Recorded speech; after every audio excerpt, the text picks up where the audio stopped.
Bonsoir à tous, je suis Arnaud de Saint-Simon, je suis ravi de vous accueillir ce matin pour cette table ronde. On ne cesse de le constater, même de le déplorer, on vit une crise grave du leadership politique, géopolitique, spirituel, moral, et ça met une sacrée pression sur les patrons dans les entreprises dans lesquelles les défis sont immenses.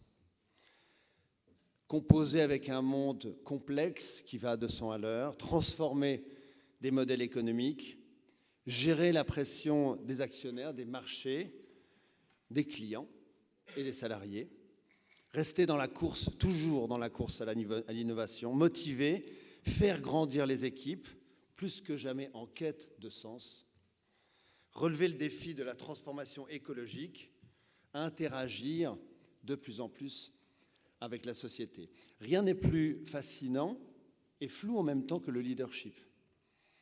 Qu'est-ce qu'un leader?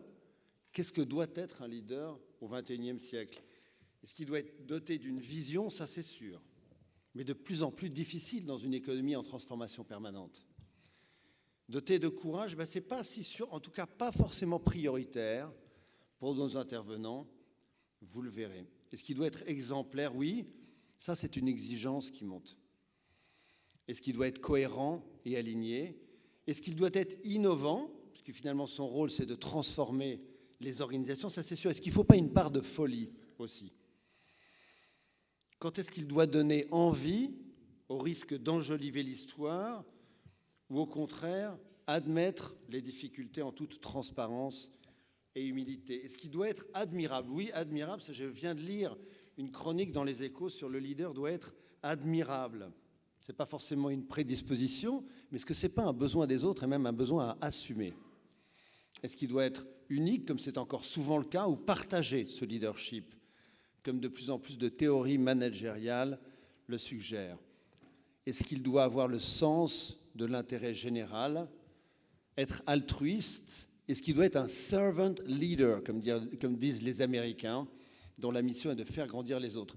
On le voit, elle est complexe cette mission, parce que finalement, il faut être tout cela à la fois, c'est-à-dire cumuler les qualités traditionnelles, pourrait-on dire, du leadership, la vision, le charisme, avec celles plus contemporaines de l'horizontalité, de la transparence, de l'intelligence humaine et relationnelle. Donc aujourd'hui, on va s'intéresser à tout ça, on va s'intéresser aussi à comment est-ce qu'on devient un leader, quels sont ses rapports aux autres, quels sont ses modèles, comment est-ce qu'on se ressource quand on est un leader, quels sont les pièges et les défis.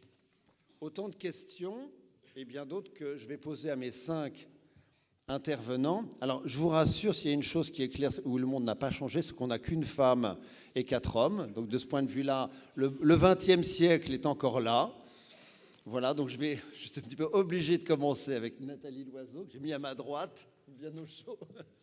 Donc, Nathalie est directrice de l'ENA, après une longue carrière dans la politique internationale. Vous le verrez, celle qui, entre guillemets, a beaucoup reçu, beaucoup combattu et beaucoup obtenu, nous parlera, entre autres, de l'ambition chez les femmes qu'elle exprime formidablement dans son livre « Choisissez tout ».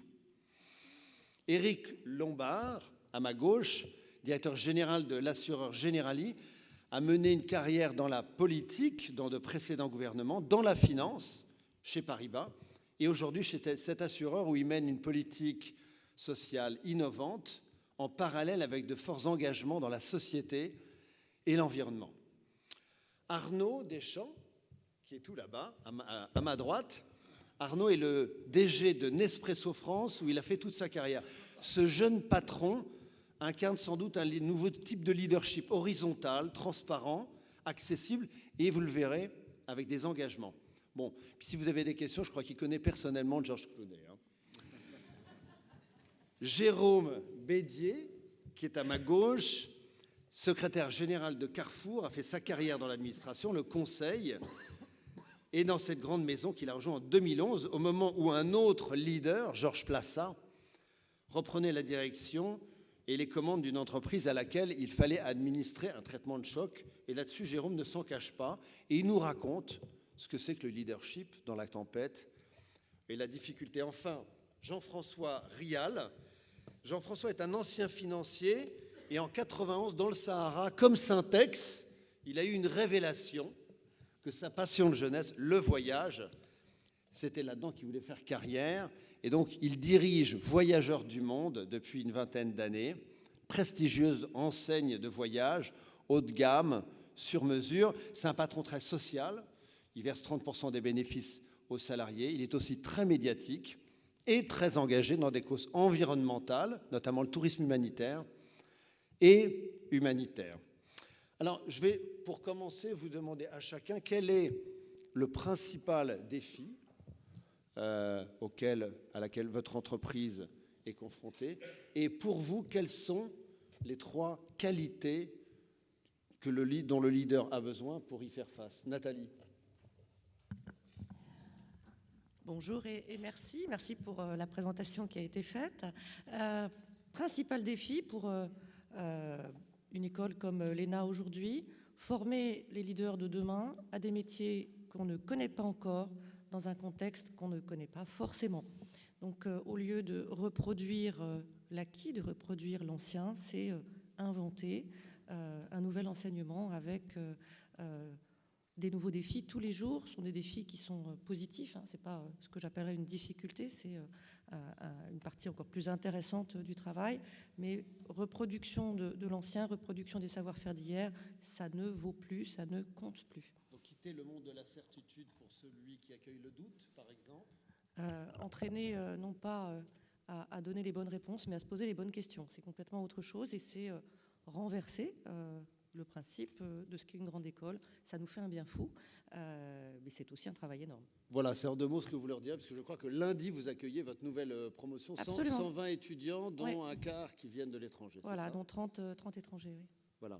Et donc, pour y faire face, c'est quoi les 3 principales... Alors, j'en ai énoncé beaucoup, hein. Il y en a sans doute beaucoup d'autres. Quelles sont les 3 principales qualités du leader aujourd'hui pour y faire face? Alors, vous avez évidemment tout dit. Moi, je choisirais sans doute la capacité à voir loin et large, plus loin et plus large que le reste de ses équipes. C'est ça qu'on attend d'un leader, c'est d'être différent d'un manager. D'être inspirant, ça peut vouloir dire exemplaire, admirable, je ne sais pas, courageux, sûrement. Et puis aussi d'être authentique et accessible. Un leader n'est jamais seul, un succès n'est jamais individuel, et donc faire grandir ceux qui sont autour de soi, leur donner la possibilité de participer, d'avoir des idées, d'être innovant sans avoir peur. Je crois que c'est ça le vrai leader. Vous m'avez dit la capacité à percevoir les signaux faibles. Est-ce que c'est ça un petit peu le rôle, pas exclusif, mais ce à quoi le leader doit être attentif? C'est essentiel aujourd'hui en particulier, c'est-à-dire que les transformations que l'on vit aujourd'hui, elles ont commencé doucement dans les années 90. Ceux qui les ont vus les premiers ont évidemment fait gagner un temps fou aux institutions, aux entreprises qu'ils dirigeaient. C'est ce qu'il faut être capable de continuer à faire. Ça veut dire, et je vous le répète, c'est la différence entre un leader et un manager. Un manager, il gère, il a le nez sur le guidon, comme on dit vulgairement. Le leader, il regarde plus loin dans le temps, plus loin dans l'espace, et surtout, il ne s'enferme pas, et c'est la directrice de l'ENA qui le dit, dans un entre-soi. Quel est le pourcentage d'hommes et de femmes à l'ENA? Alors, dans la promo qui sort, 45%, c'est la première fois. On est en de femmes. Oui, en général, quand on donne le chiffre le plus faible, c'est rarement les hommes, sauf chez les magistrats. Donc 45% de femmes, mais c'est un chiffre qui est difficile à atteindre et à maintenir parce que nous, on arrive tard dans le projet de vie et le projet professionnel des jeunes. On arrive avec des candidats qui ont 5 ans d'études. Et ce qui devait être un ascenseur social, notre système éducatif, est devenu un entonnoir. Et malheureusement, moi, je travaille du côté du petit bout de l'entonnoir et c'est très insatisfaisant. Alors, quelle est la différence, évidemment, entre le leadership masculin et féminin? Je sais que vous n'aimez pas qu'on vous pose cette question, mais je vais quand même vous demander directement, parce que vous dites que les femmes manquent d'ambition, sont trop bonnes élèves. Alors, voilà, qu'est-ce qui fait la différence? Alors, il n'y a aucune différence a priori. Il y a d'excellents leaders femmes et d'autres qui sont calamiteux, et inversement pour les hommes. Moi, je suis tout à fait hostile à l'essentialisme qui dit les femmes sont comme ci, les hommes sont comme ça. Cela dit, vous faites un livre sur quand même les femmes. Oui, mais qui est aussi sur les hommes, puisque je pense qu'on a tous envie de transformation et que le féminisme, et je ne me cache pas d'être féministe, c'est une forme de progressisme dont on peut tous partager. Non, ce qui est différent, c'est d'une part le regard qu'on porte sur les femmes dirigeantes. le regard que les équipes, que les interlocuteurs, hommes et femmes, portent sur le fait qu'une femme dirige. On n'utilise jamais les mêmes mots. Un homme a du caractère, une femme est caractérielle. Un homme a de l'autorité, une femme est autoritaire. Donc il faut affronter cette différence-là. Et puisque les femmes ont de différents, puisqu'elles sont en proportion encore moins nombreuses que sur ce panel, là 20% c'est quasiment magnifique, la proportion réelle des femmes dirigeantes dans le public et dans le privé c'est 13%. Autant vous dire que quand j'hésite à venir à une conférence ou à une réunion où je suis invitée, c'est la panique parce qu'il ne va pas y avoir de femmes. Et en plus, vous avez parlé au nom de toutes les femmes. Donc c'est comme et en plus, voilà, une femme qui parle, donc c'est pratique. Ça doit être pour ça que je suis là aujourd'hui. Non, ce qu'elles ont de différent, c'est qu'elles sont des nouvelles venues, qu'elles sont très minoritaires et qu'elles ont une capacité d'interroger l'existant, de questionner les habitudes, parce que ces habitudes, elles ne les ont pas acquises depuis des générations et qu'elles ne leur conviennent pas forcément. Donc elles ont un côté innovant, c'est la diversité, c'est toutes les diversités dont on a besoin, et c'est cette diversité-là qui est utile. Mais quand elles sont majoritaires dans une profession, elles sont comme tout le monde, elles sont très conservatrices. Et vous me disiez, je vous cite, chez les hommes, cette volonté de toujours monter, c'est terrifiant. Alors je ne sais pas si c'est une volonté, je pense que c'est un stéréotype qu'on applique aux hommes. On parle beaucoup des stéréotypes féminins, on a raison. On réfléchit assez peu aux stéréotypes masculins.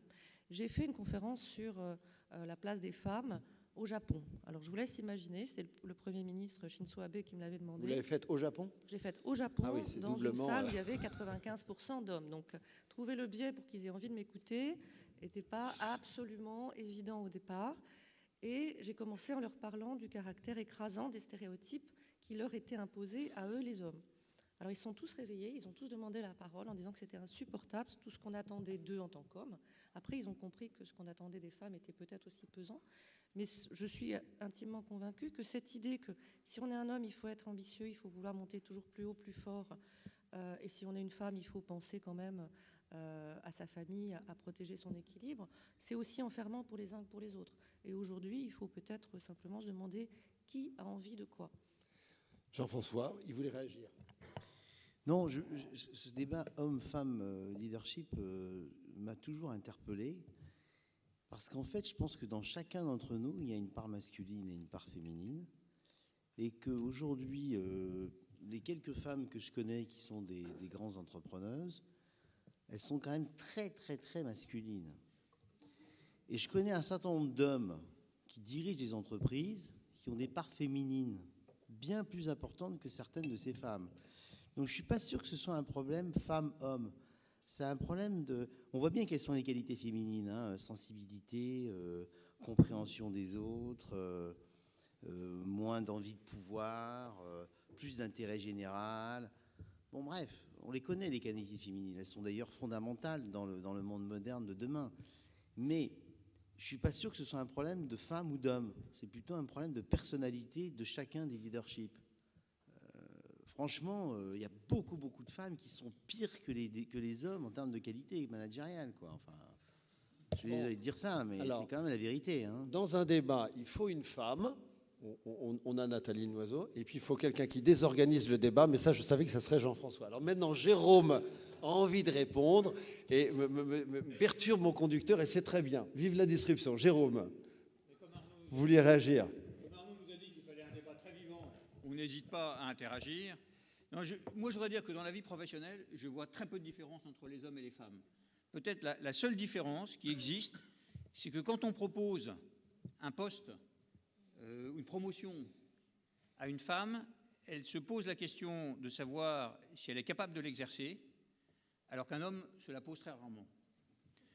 Pour moi, c'est la seule vraie différence. C'est qu'on a souvent des collaborateurs qui disent « Oh, ça non, est-ce que je peux le faire? Est-ce que ça ne sera pas trop ?» C'est la seule différence que je vois. Sinon, dans le reste, les choses se passent de manière très équivalente. Okay. La préoccupation de la vie personnelle, maintenant, pour les hommes, et notamment pour nos plus jeunes collaborateurs, elle est presque au même niveau que chez les femmes. Jérôme, puisque vous avez la parole, le principal défi de Carrefour aujourd'hui et les trois qualités qu'il faut à un leader pour y faire face, c'est quoi ? Le principal défi, nous on est un groupe, on s'appelle multilocal, multiformat, et maintenant multicanal. Et notre principal défi, c'est d'être aussi multi-leader, si je puis dire. Parce qu'on a un système dans lequel on a 10 000 magasins dans le monde. Donc, on a énormément de postes de responsabilité, énormément de postes où il faut commander des hommes et des femmes et les mobiliser au service des clients. Et ça, c'est un défi énorme. Parce que ce n'est pas parce qu'on aura eu des bonnes idées au siège, qu'on aura mis en place des process magnifiques, qu'on aura envoyé des auditeurs et des contrôleurs pour vérifier que tout se passe bien, qu'on réussira dans notre entreprise.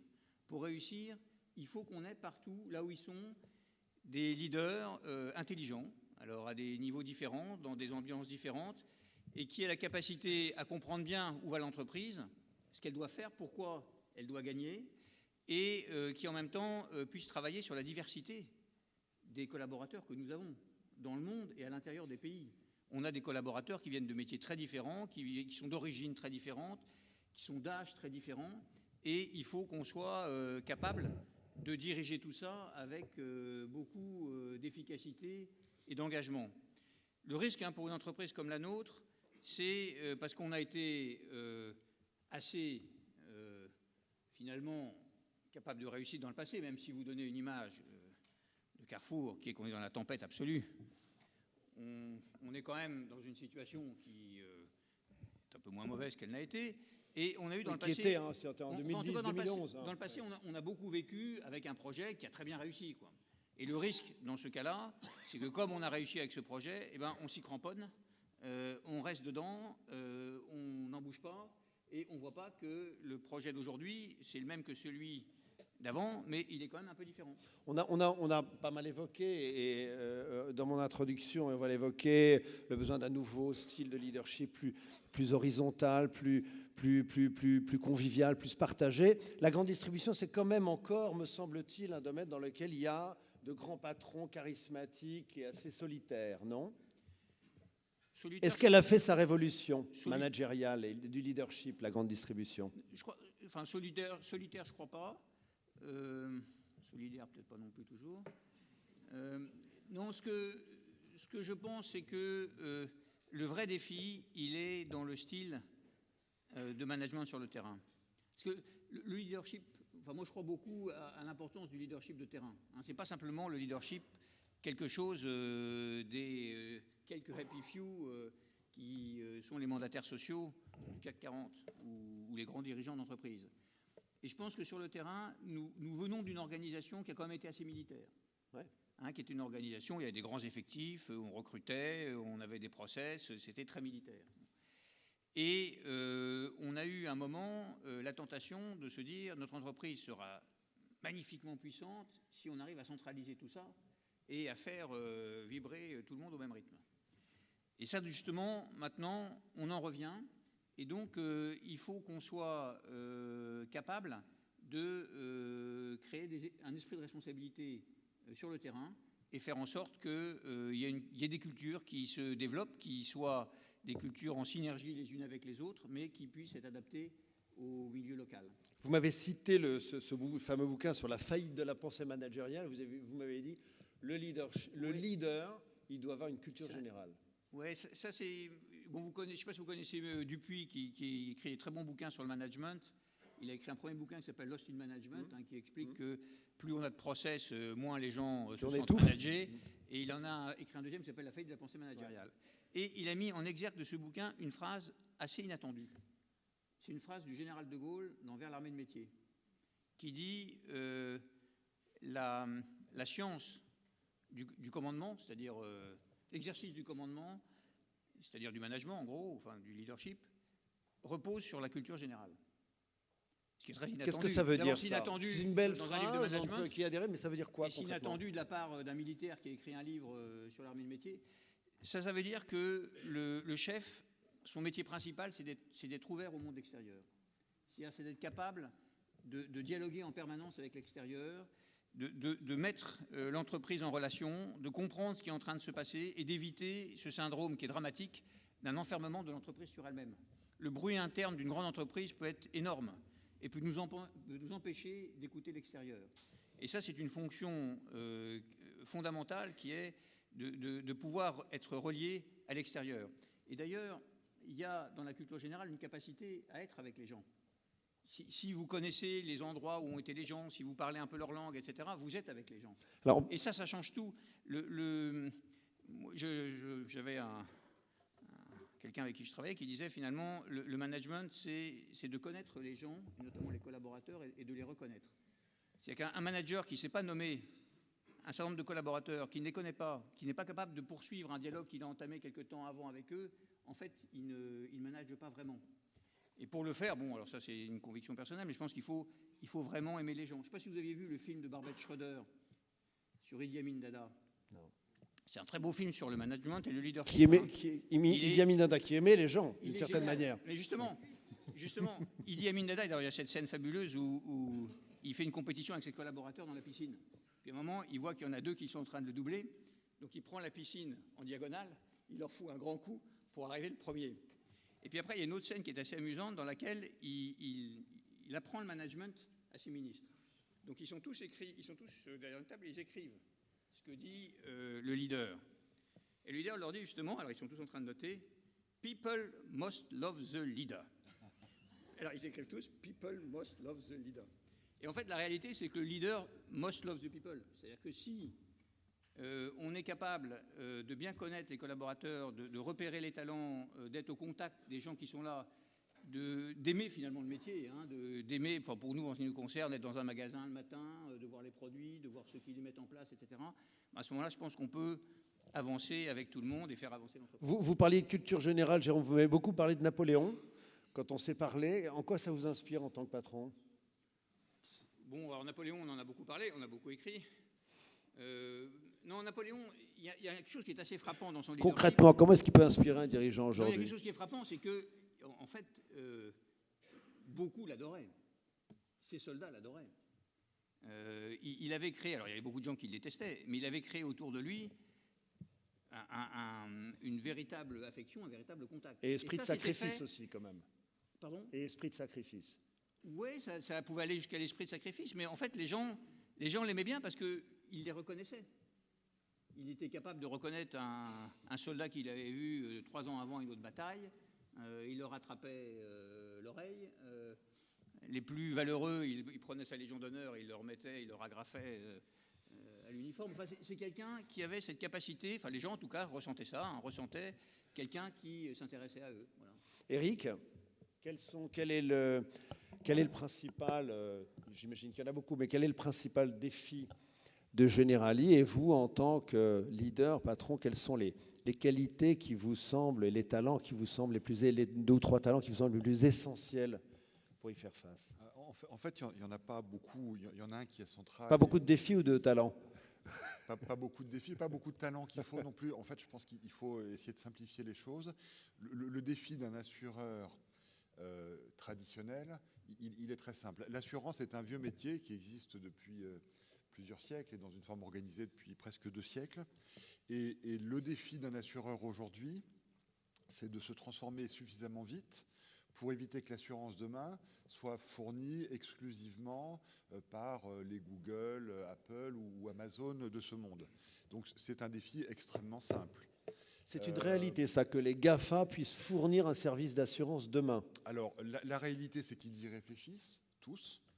La réalité, c'est qu'ils n'ont pas encore trouvé la porte d'entrée, ou peut-être l'ont-ils trouvé... Ils sont plus dans la distribution que dans la fourniture de services. Ce qui caractérise les grands opérateurs digitales, c'est qu'ils prennent un segment commercial et ils captent la valeur, et ils laissent aux acteurs traditionnels, comme la peau d'une écorce d'orange. Comme dans le voyage. Voilà. Et donc, on peut tout à fait, dans l'assurance, imaginer que la distribution et la valeur ajoutée du conseil soit captée par ces acteurs et que les assureurs ne soient via des comparatifs et qui après que des porteurs vous fournissez des commodities. Et on serait comme les opérateurs télécoms qui sont devenus les fournisseurs de réseau de ces gens-là. Et donc, le défi pour nous, il est très simple.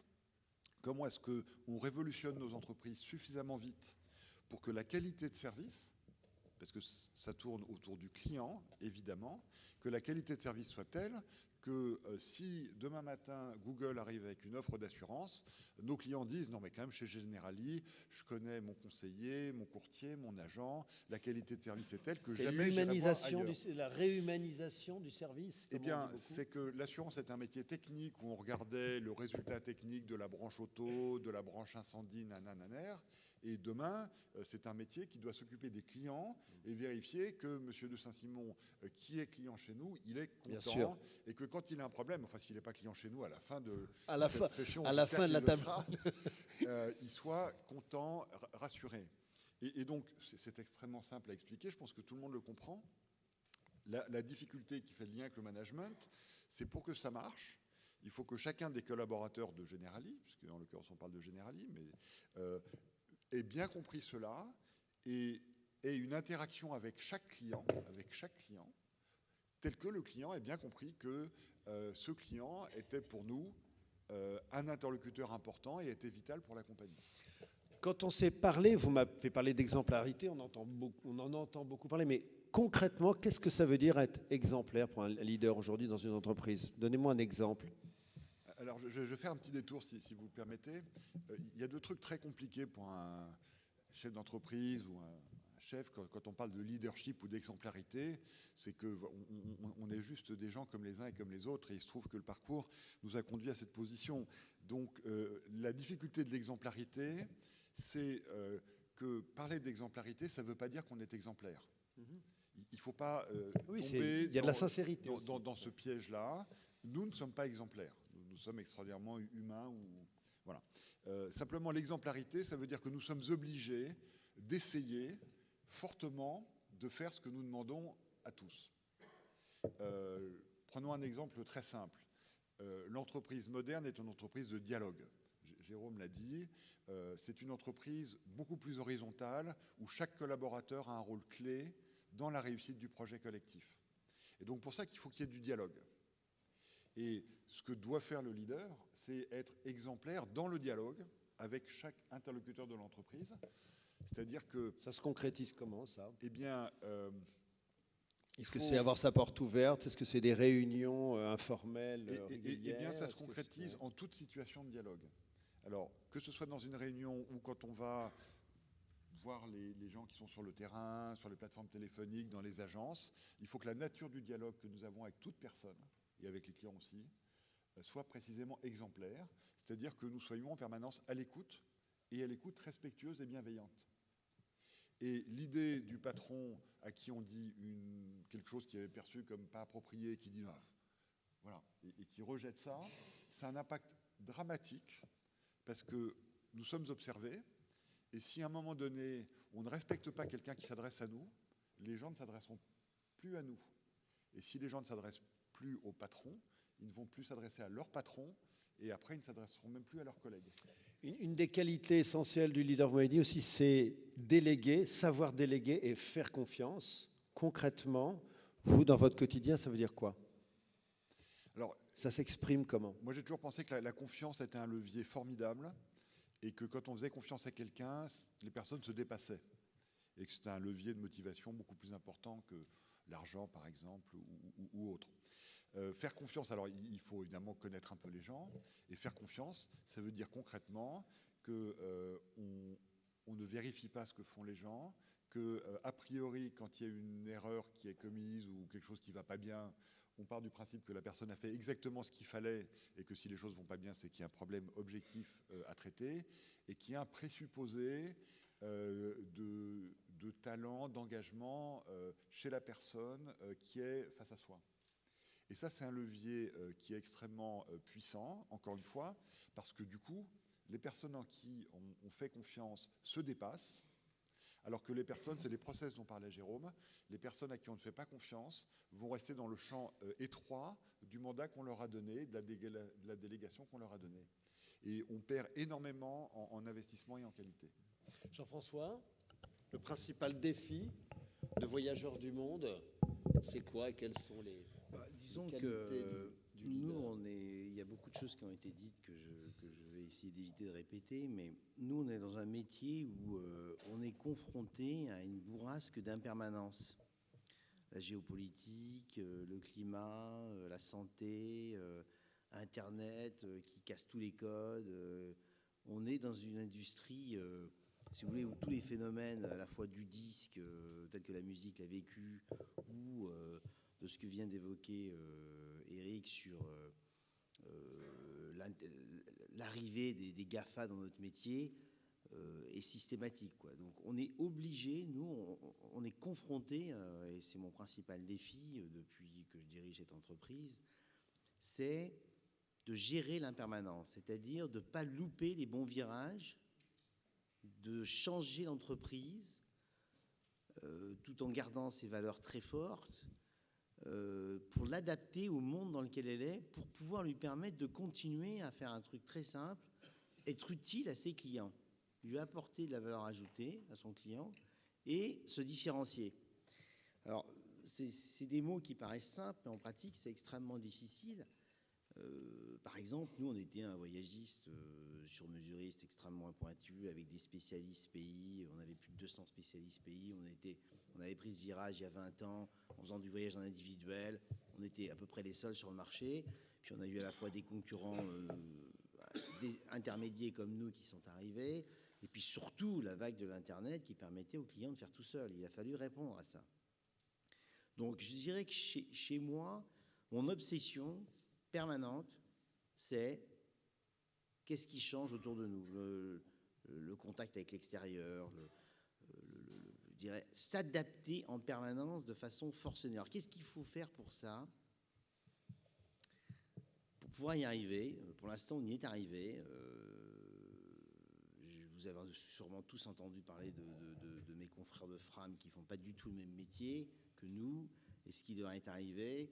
Tout le monde explique que c'est une querelle familiale. En réalité, c'est pas du tout ça. La vérité de cette entreprise, c'est que c'est une entreprise qui a refusé l'évolution de son métier il y a 15 ans. Donc le leader, Elle c'est l'a celui qui est en refusé. charge de la transformation? Oui, je pense. Je pense. Alors pas seul, hein, parce que, mais c'est celui qui doit voir. Vous voyez, j'ai bougé mon entreprise de façon fantastique il y a 3 ans sur une mutation extrêmement forte sur le service client à tous les niveaux. Avant le voyage, pendant le voyage, après le voyage, quand on était en croissance de 15% par an et que tout allait bien. Parce qu'on a vu qu'on allait vers la catastrophe. C'était qu'une question de temps. Bon. Et pour moi, le leadership, c'est ça d'abord. C'est d'abord ça. Il est en charge d'une communauté de salariés. Il est responsable de l'emploi. Chez nous, c'est 1000 personnes. Et il ne peut pas se permettre, pour des raisons, des mauvaises raisons, de se tromper. Alors, quelles sont ces mauvaises raisons?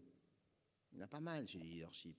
Il y a l'ego, la bêtise du patron qui se croit toujours, qui croit qu'il a toujours raison, qu'il est toujours dans le vrai, qui refuse la contradiction, etc., etc. Donc, pour moi, une des qualités clés de la gestion de l'impermanence d'un entrepreneur, c'est d'accepter d'avoir tort, d'écouter les autres, de changer d'avis, de ne pas avoir de problème par rapport à ça. Et je peux vous dire qu'il y a du boulot. Bon. Beaucoup de boulot. Combien vous avez rencontré de gens extrêmement brillants, intellectuellement, mais qui ont Parce un que le salarié émotionnel. fait comment dans un monde complexe? Il a envie d'une vision Le peut-être salarié, rassurante, si tu veux, simplificatrice, mais non. paternaliste, qui on lui dit Mais le salarié, voilà il est... où on va, versus Oui, on mais- vit dans un monde d'impermanence et de test and learn. C'est angoissant, ça. Non, mais le problème, c'est que l'entrepreneur que nous sommes, enfin celui que nous sommes, doit rassurer ses salariés par les réponses qu'on apporte à cette impermanence. Mais l'entrepreneur doit se débrouiller pour que son salarié puisse parler et lui amener des éléments qui vont l'amener à comprendre ce qui se passe. Les gens disent souvent de moi que j'ai une énorme intuition. En réalité, c'est complètement faux, cette affaire. C'est complètement débile. C'est juste, en fait, c'est que vous prenez de l'information en interne, en externe, vos clients, vos collaborateurs, vous lisez Twitter la nuit, etc., etc., etc. Et puis à un moment donné, vous faites un jus. Vous faites un jus qui est votre synthèse. On apprend sûrement à l'ENA, d'ailleurs. C'est à nos brillants hauts fonctionnaires qui nous ont mis la France dans l'état où il est. Bon. C'est juste Nathalie, vous avez le droit de réagir quand vous voulez. Non, mais ça, vous c'était êtes, pour animer un peu le vous débat. êtes une minorité, Non, on vous protège. Mais au-delà de la boutade, parce que moi je connais beaucoup d'énarques extrêmement brillants, c'est très intéressant de voir à quel point vous rencontrez des gens extrêmement brillants qui cumulent les erreurs. C'est très intéressant. Parce qu'en fait, c'est un problème psychologique. Là, on est chez Arnaud. C'est un problème d'ego, quoi. Alors après, évidemment, il y a un tas de qualités qu'il faut. Il faut de la vision, il faut un tas de choses. Mais je dirais que pour moi, la clé, elle est là. C'est accepter d'avoir tort, mettre en situation ses collaborateurs pour qu'ils aient envie de vous parler, qu'ils aient envie de vous contredire. Et puis quand vous êtes dans le service comme nous, dans l'extrême service, je dirais, un des trucs qui est fondamental, c'est de faire en sorte que ces salariés soient heureux. Bon, Jean-François, Voilà. Éric, qui n'a pas fait l'ENA, voudrait réagir. Oui, parce que je trouve que dans une table ronde sur le management, reprocher aux hauts fonctionnaires que par hypothèse la France ne serait pas là où elle pourrait être, c'est comme si on parle de Carrefour ou de Generali, de dire qu'on n'est pas là où on voudrait être parce que nos collaborateurs n'ont pas fait le job. Voilà. Oui, sauf que Éric, il vous a pas échappé. Finis Éric, juste, je suis désolé, mais là je suis obligé de vous couper. Il vous a pas échappé que 80% des politiques français qui nous dirigent sont des énarques. Ça vous a pas échappé ça quand même, Éric. Chacun son tour. Hein Voilà. Alors c'est là- un peu court comme explication. Alors là, La responsabilité Éric, politique en ça s'anime. démocratie. On va animer ce Et débat là. C'était un peu, La mou. responsabilité, celle des élus. Et une fois que quelqu'un est élu, qu'il soit énarque, avocat ou sans formation, n'est pas le sujet. Voilà, je pense que... Voilà. Mais c'est vrai que n'étant pas énarque, je ne suis peut-être pas le plus Bon, qualifié pour... alors, parole à la promotion Voltaire, puis à la patronne de l'ENA. Bon, il y a prescription parce que amenez c'était il y a un certain temps. En plus, j'étais dans la promotion Voltaire. En plus, je parle sous le contrôle de Nathalie. Et sur la c'est photo, celle de je Hollande, suis non entre François Hollande et Ségolène Royal. Voilà, donc c'est la totale. Bon. Bon, Non, ce que je voudrais dire simplement, c'est parce qu'on sait bien, aujourd'hui, la France est réellement dans une situation très difficile. Elle est réellement dans une situation très difficile, notamment parce qu'on a une sphère publique qui ne s'est pas modernisée et qui ne s'est pas suffisamment rénovée et qui coûte finalement très cher. Voilà. Ça, on le sait. Mais ce n'est pas en désignant des boucs émissaires de manière, je dois dire quelquefois, je ne parle pas de ce que vient de dire Jean-François, mais quelquefois de manière un peu populiste, qu'on réglera le problème. Moi, je pense que la République, c'est l'affaire de tous. Oui, mais Et c'est je l'affaire pense de que l'inventaire. chacun de doit faire s'engager et voilà. doit s'engager sur le fond. Et en définitive, ce sont les Voilà, mais il électeurs faut- qui décident. Voilà, mais sans désigner de bouc émissaire, il faut aussi faire l'inventaire de ce qui ne fonctionne pas. mais juste, je suis Nathalie, ça vous pardon. ennuie pas Laissez s'exprimer Quand la même femme. dire, puis un petit peu la directrice de l'ENA qui a une particularité, c'est que je ne suis pas ancienne élève de l'ENA, donc je n'ai pas de corporatisme, mais j'ai plus de liberté. Et je suis venue diriger cette école parce que je pensais qu'elle avait besoin de changer. Et c'est ce que j'essaye de faire.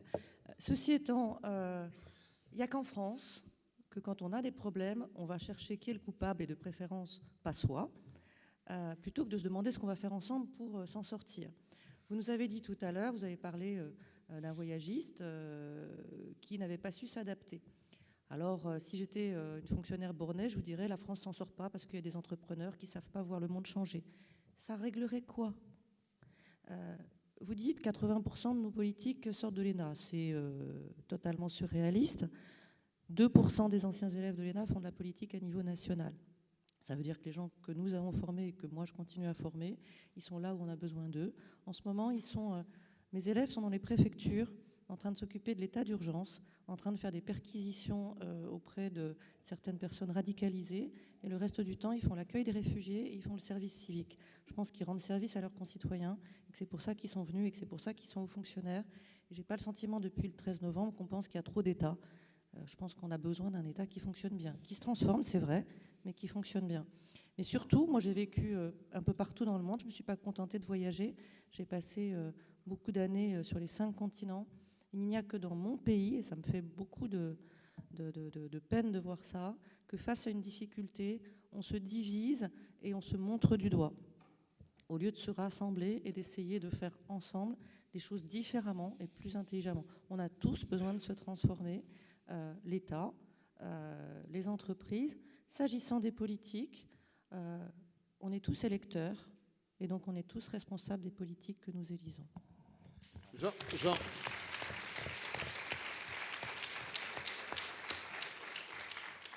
Jean-François, vous vouliez réagir 1 minute, mais je voudrais passer la parole à Arnaud après. Juste 1 minute. Non, je ne suis pas pas en désaccord avec ce que vient de dire Nathalie, paradoxalement.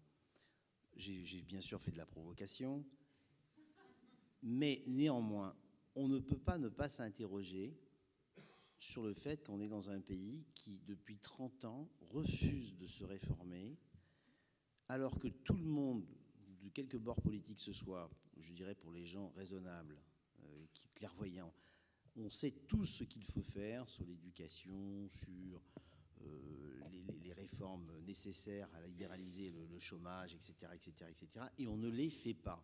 On ne les fait pas. Donc, il est bien entendu clair que l'École nationale d'administration est loin d'être la seule responsable et que les entrepreneurs ne sont loin d'être les seuls responsables, mais on est quand même collectivement dans un pays qui refuse l'impermanence. C'est quand même ça la vérité. Et quand j'entends Nathalie Loiseau expliquer qu'elle est en train de réformer l'éducation de ses futurs diplômés, ça veut bien dire qu'il fallait réformer et que ça n'a pas été fait suffisamment. Vous voyez ?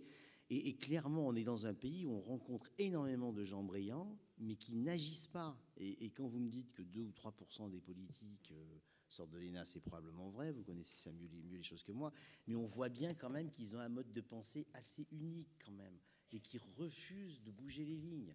Voilà, je vais m'arrêter là sur ce débat, par ailleurs passionnant. Voilà, parce que je voudrais, peut-être qu'on y reviendra avec la salle, mais Arnaud, donc Arnaud, vous êtes un jeune dirigeant. Alors, quel est le principal Delphi de Nespresso aujourd'hui? Et qu'est-ce que c'est que d'être un leader dans une très grande filiale d'un groupe multinational aussi, hein, ce qui est une situation très différente de Voyageurs du Monde, par exemple.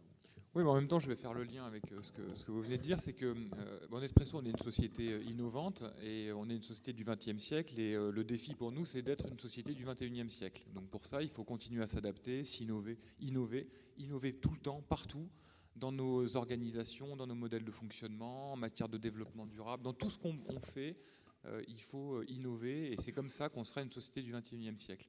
Alors, qu'est-ce qu'on peut faire pour ça ? Déjà, on peut avoir 50% de femmes à son comité de direction, donc ce qui est mon cas, on a 50% de femmes au comité de direction de Nespresso France. Et puis aussi, on peut, et c'est peut-être mon plus grand défi en matière de leadership, c'est d'enlever la peur. Il faut enlever la peur dans les organisations. Il faut faire en sorte que les gens... Comment on enlève, c'est le patron psychologique qui dit comment on enlève la peur ça, comment on enlève la peur on dit aux gens, allez-y, quand on se trompe, c'est pas grave, on recommence, on essaye, on n'est pas toujours en train de se dire, si je me trompe sur ça, ça remet en question toute l'entreprise. Non, ça remet en question que ce qu'on a fait et on peut revenir en arrière, c'est pas grave.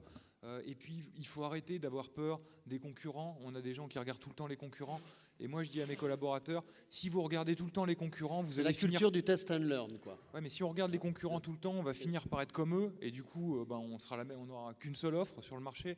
Donc, c'est vraiment cette idée de sans cesse,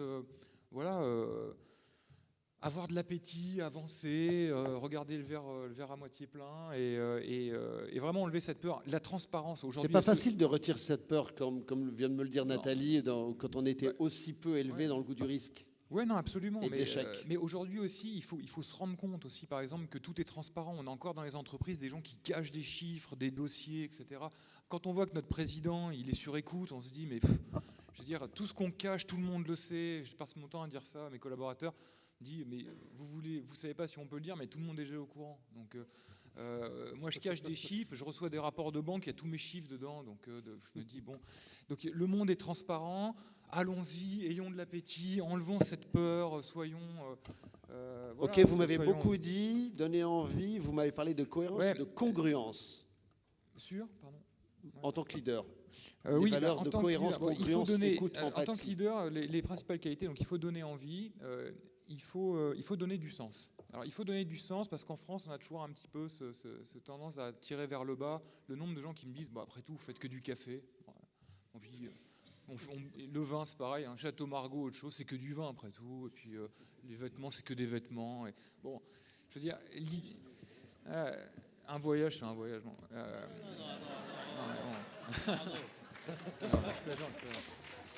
Donc, L'idée, au contraire, c'est de dire ce qu'on fait est excessivement important, ça a du sens pour les fermiers qui travaillent pour nous, pour les collaborateurs qui travaillent dans l'entreprise. Je vais vous donner une anecdote qui a vraiment été un marqueur pour moi, c'est ce qui s'est passé chez Four Seasons. Donc chez Four Seasons, ils avaient, vous connaissez cette enseigne hôtelière très haut de gamme, ils trouvaient que les clients se comportaient mal avec les collaborateurs. Ils les traitaient toujours un peu de manière condescendante, c'était pas très sympa. Voilà. Puis les métiers du service, de toute façon, ils sont toujours décriés, en France en particulier. Et puis du coup, les collaborateurs le vivaient mal, et puis ils donnaient pas le meilleur d'eux-mêmes. Ils ont changé leur signature et ils ont dit « Ladies and gentlemen, serving ladies and gentlemen ». Donc ils ont dit il y a une symétrie des attentions, les collaborateurs ne sont pas en dessous des clients, d'accord ? Tout le monde est au même niveau. Serving, c'est un beau métier, ce sont des compétences, d'accord ? Ce sont les mêmes gens, sauf qu'il y en a un qui sert parce que c'est son métier, sa compétence, et l'autre qui reçoit. Peut-être que ça peut être autre chose. En tous les cas, quand on change cette signature, on change tout, on donne du sens. Et je pense qu'un leader, il doit donner du sens à ses collaborateurs, mais aussi à ses clients. Parce que quand Four Seasons a dit « Ladies and gentlemen, serving ladies and gentlemen », les clients se sont comportés différemment vis-à-vis des collaborateurs. Et ça change tout. Arnaud, c'est quoi les pièges ? Vous m'avez dit, parce que vous l'évoquiez tout à l'heure, un des pièges, c'est le cynisme, le découragement. Oui, justement parce qu'on tire tout le temps vers le bas, quoi. Donc, et au contraire, moi je pense qu'il faut vraiment avoir de l'appétit, s'engager dans la relation, c'est un très gros changement aussi. Aujourd'hui, le digital et l'omnicanal fait que tout est transparent, tout est transverse, et aujourd'hui il faut s'engager dans la relation sans cesse. Et il y a beaucoup de choses à créer. Et on voit bien que collectivement, on crée beaucoup plus de choses. Là, on le voit par les universités de la Terre, on voit bien toutes ces entreprises qui connectent avec des ONG, avec des gouvernements, avec des universités. Et on voit bien que cette puissance collective, elle crée une valeur incroyable. Donc, sortir du cynisme, regarder l'autre pour ce qu'il peut amener et essayer collectivement de changer les choses. Oui, moi je rajouterais bien un commentaire sur la symétrie des attentions qui me paraît un sujet essentiel. C'est un truc qui a été élaboré par quelqu'un qui vient d'Accor justement des services, dans un très beau livre sur le marketing des services. La symétrie des attentions, c'est quoi ? C'est exactement ça, mais ça va, je dirais, plus loin. C'est que effectivement, la personne dans l'entreprise qui sert le client, c'est sur un pied d'égalité. Mais pour obtenir ce rapport qui est vertueux, il faut que dans l'entreprise, la personne qui sert le client soit considéré par rapport à ses managers sur un pied d'égalité aussi. Sinon, le truc ne fonctionne pas. Et donc, ce levier est extraordinairement puissant parce qu'en réalité, il révolutionne la façon dont l'entreprise fonctionne et il inverse le rôle d'autorité. La personne qui a l'autorité, c'est la personne qui est au contact avec le client. C'est elle qui sait et c'est elle qui a l'avenir de l'entreprise en main. Comment on fait, messieurs, dames, pour gérer le doute ?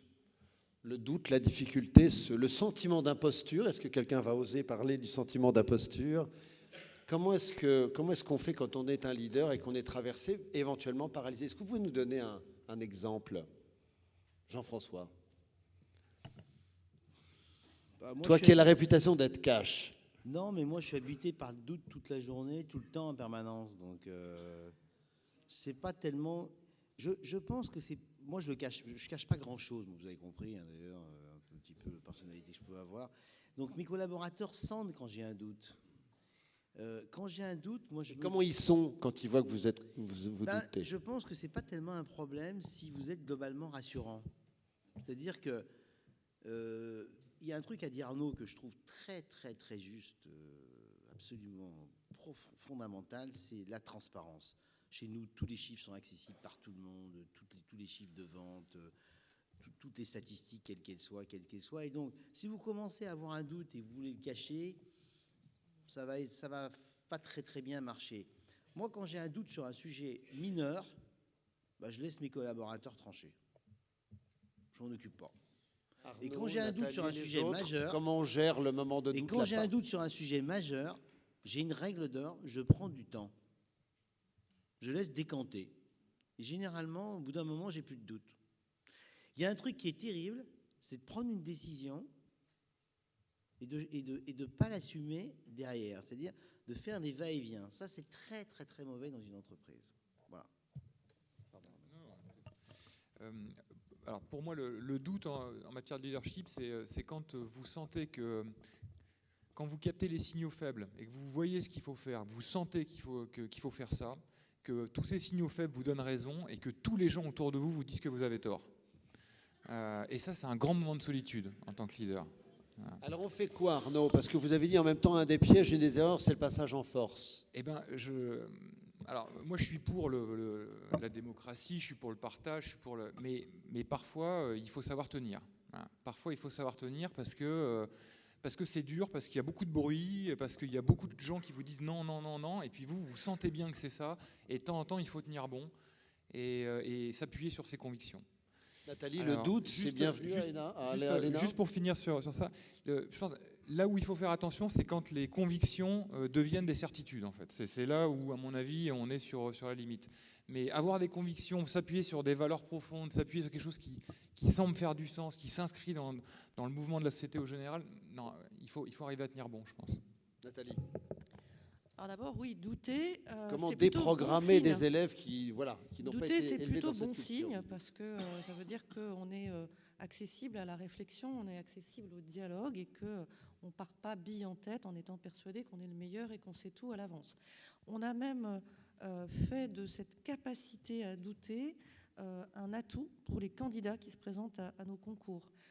Pendant très longtemps, le fameux grand oral que Jérôme a passé, on vous posait une question, vous donniez une réponse, et puis la question d'après, la réponse d'après, etc., etc. C'est d'ailleurs une des raisons pour lesquelles les jeunes femmes réussissaient moins bien, parce qu'elles réfléchissaient tout haut, et que c'était considéré comme elles n'arrivent pas à décider, elles ne savent pas ce qu'elles veulent, etc. Moi, j'ai remis ça un petit peu à plat en disant mais on a besoin de décideurs qui réfléchissent avant de faire une bêtise. Et en tout cas, ce qui nous intéresse, c'est beaucoup moins la réponse que le mode de réflexion qui amène à une décision. Comment est-ce qu'on peut savoir si on prend des gens qui nous intéressent? C'est plutôt la manière dont ils réfléchissent que la réponse qu'ils nous apportent. Et donc on a obligé tous nos candidats, quand ils passent le grand taux, il y a une mise en situation. Donc, ils doivent nous dire ce qu'ils feraient dans telle ou telle situation, mais ils doivent surtout nous dire tout haut par quel cheminement ils arrivent à ces décisions-là.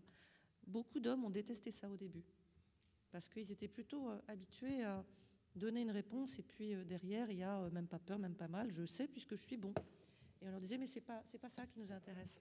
C'est vous fondez ça sur quelle réflexion, sur quelle valeur, sur quelle éthique, sur quel exemple. Et très souvent, il n'y a pas une bonne réponse, mais il y a un bon cheminement. Et le bon cheminement, on l'a complété cette année en créant une autre épreuve qui est les collectives, en obligeant les candidats à réfléchir ensemble. C'est une révolution culturelle. Pourquoi? Parce que notre système éducatif, et nous, on n'a que des premiers de la classe. Hein. Ceux qui arrivent à l'ENA, c'est tous des premiers. Et leur drame, c'est qu'à la fin de la scolarité, il y a un premier puis il y a un dernier. Donc, il y a forcément des malheureux. Mais c'est tous des premiers de la classe. Donc, il y avait la bonne réponse aux questions qu'on leur posait. Déconstruire ça, valoriser le doute, valoriser aussi la prise de risque, c'est-à-dire l'échec. Prise de risque, on ne sait pas comment ça va se terminer. Faire des projets, on est en train de monter une sorte de système de start-up d'État dans l'école, c'est-à-dire on monte des projets, on propose des projets, puis il y a ceux qui vont marcher, il y a ceux qui ne vont pas marcher. Et on ne sera pas forcément pénalisé parce que ça ne marchait pas à partir du moment où c'est innovant. Éric, Jérôme. Oui, Jérôme. En fait, comment on gère le doute? Pardon. Il y a des natures de doute très différentes. Il y a le doute qu'il faut avoir en permanence avant de prendre une décision. Et ça, ce doute-là, il doit exister, il doit être connu dans l'entreprise et il doit permettre à chacun de s'exprimer. Il ne faut pas que les décisions soient prises à l'avance, il faut qu'il y ait un vrai débat dans l'entreprise. Ce doute-là, il est finalement assez facile à gérer. Il est de l'ordre du questionnement presque. Moi, ma question, c'est voilà, on est... Donc ça, dans l'entreprise, c'est assez facile à gérer. Il y a un second doute qui est plus compliqué, il y a été fait allusion, qui est le feeling qu'on a à certains moments sur certaines situations. Alors c'est ça l'intérêt d'aller sur le terrain souvent, c'est qu'on en revient en discutant avec quelqu'un ou parce qu'on a eu une observation différente, on a un feeling et là on sent qu'il y a quelque chose qui n'est pas dit dans l'entreprise et il faut qu'on arrive à cette vérité-là. Donc ça c'est plus délicat, c'est quelque chose sur lequel il faut être assez exigeant vis-à-vis de soi-même, c'est que si on sent qu'il y a quelque chose qui est en train de se passer, il faut aller au bout de ce qu'on peut savoir parce que c'est ça le métier du dirigeant. Oui, vous m'avez... Et il y a un troisième doute qui est le doute sur l'objectif final de l'entreprise. Et ça, il ne faut pas qu'il y en ait. C'est que le métier du chef d'entreprise, c'est de faire en sorte que, ça rejoint à l'idée d'enlever la peur ou de la confiance qu'on a déjà évoquée, le chef d'entreprise, il est là pour donner globalement confiance. Effectivement, pour ne pas se laisser intimider par les différents concurrents. Et trop souvent, d'ailleurs, on a envoyé des collaborateurs aller regarder ce qui se faisait chez les autres. Et on voit d'ailleurs dans certaines circonstances, on voit plusieurs concurrents qui ont des solutions extrêmement différentes et tout à fait contradictoires être invoqués comme des exemples pour l'entreprise. Donc ça, il faut que le chef d'entreprise il soit capable d'éviter ce doute fondamental, je dirais. C'est ça le métier. Et d'ailleurs, quand on a de l'expérience, en général, on a connu déjà des situations difficiles.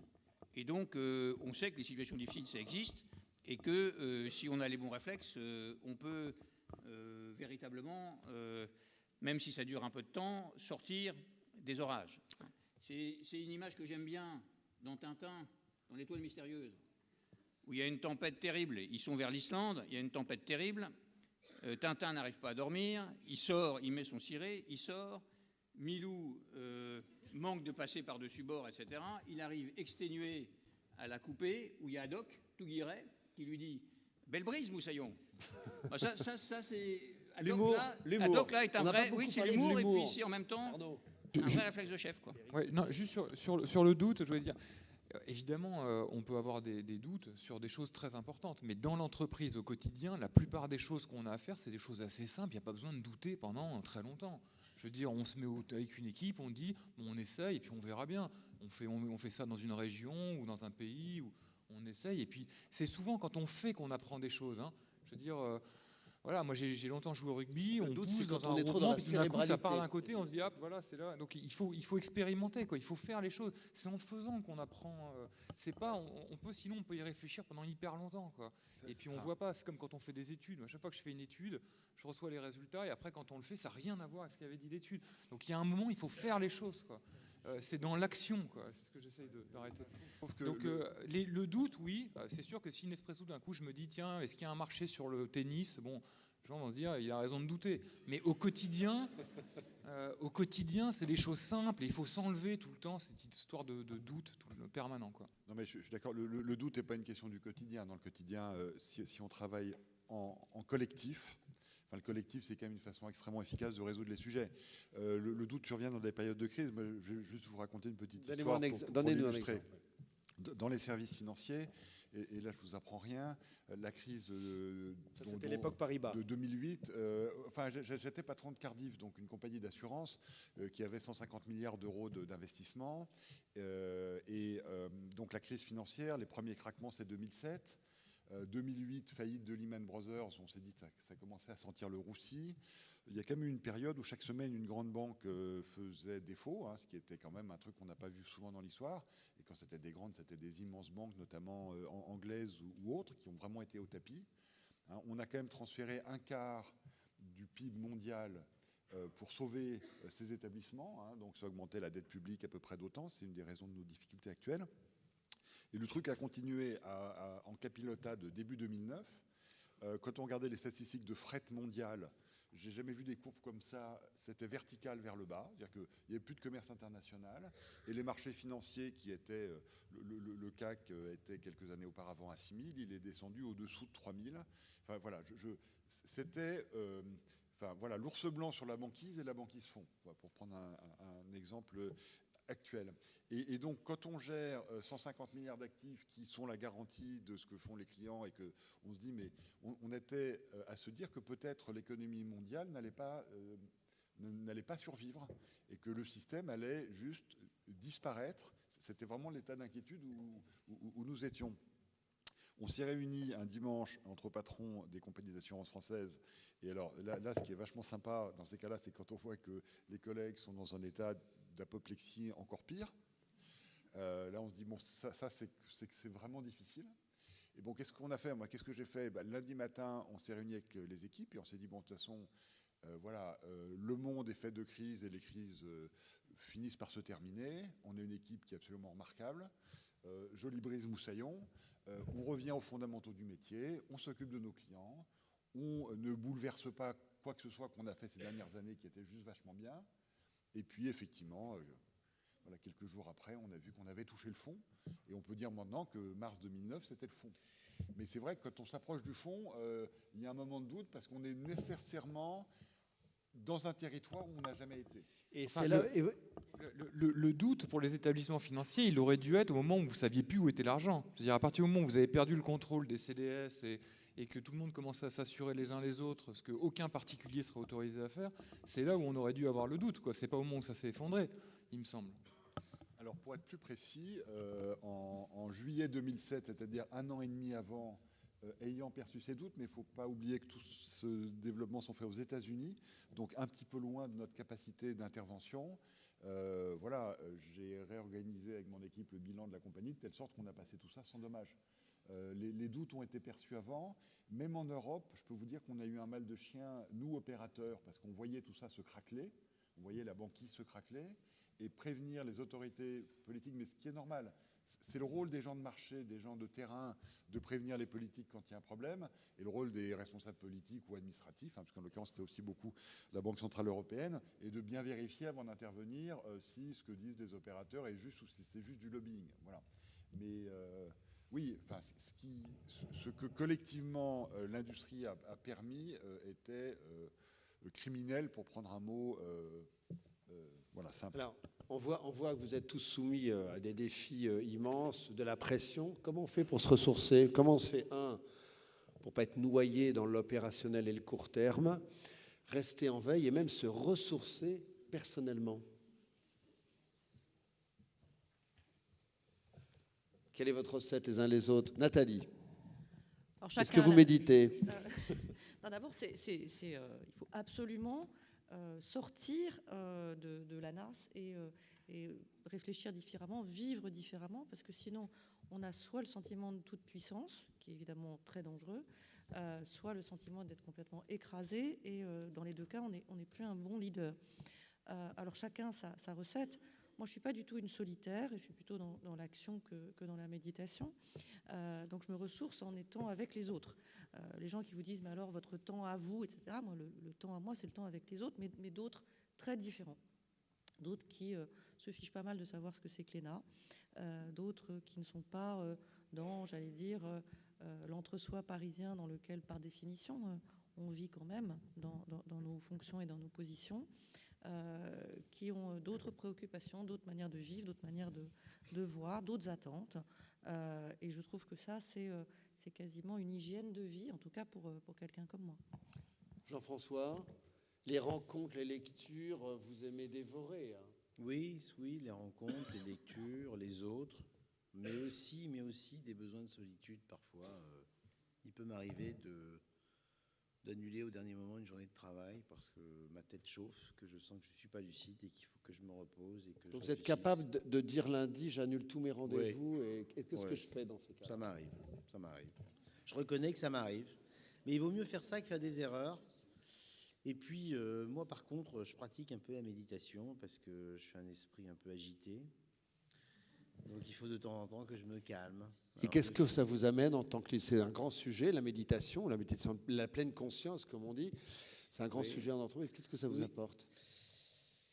Ça m'apporte beaucoup de choses. D'abord, ça me calme, clairement, que ce soit la méditation ou le yoga que je pratique aussi régulièrement.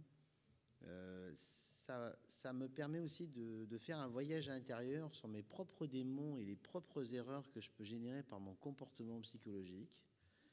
Donc c'est un vrai travail personnel que je fais, en tout cas que j'essaye de faire, parce que je sais que je suis loin d'être parfait. Et puis surtout, ça me permet de prendre du recul et de réfléchir et de faire cette fameuse synthèse là que j'évoquais tout à l'heure. Vous avez des milliers d'informations, des dizaines d'informations contradictoires, puis à un moment donné, vous voyez, quand on est dans le doute, par exemple, quand j'ai décidé de monter Voyageur vers un beaucoup plus haut niveau de service, une image de marque beaucoup plus haut de gamme, il y avait un énorme risque de perdre mes clients. Un énorme. Et je ne pouvais pas le mesurer par quelque étude que ce soit. Alors d'ailleurs, j'en ai perdu beaucoup, mais j'en ai gagné encore plus. Bon. Donc ça s'est bien passé. Mais il y a un moment donné, il faut oser, quoi. Il faut oser et assumer. Et ces périodes de calme vous permettent d'être plus lucide et de vous dire que vous ne prenez pas des décisions de façon un peu trop bousculée, quoi. Jérôme, moi, j'ai besoin de cette solitude. C'est un cocktail scooter et culture, d'après ce que vous m'avez dit. Le scooter, Racontez-nous. le scooter, ça coupe pas tellement.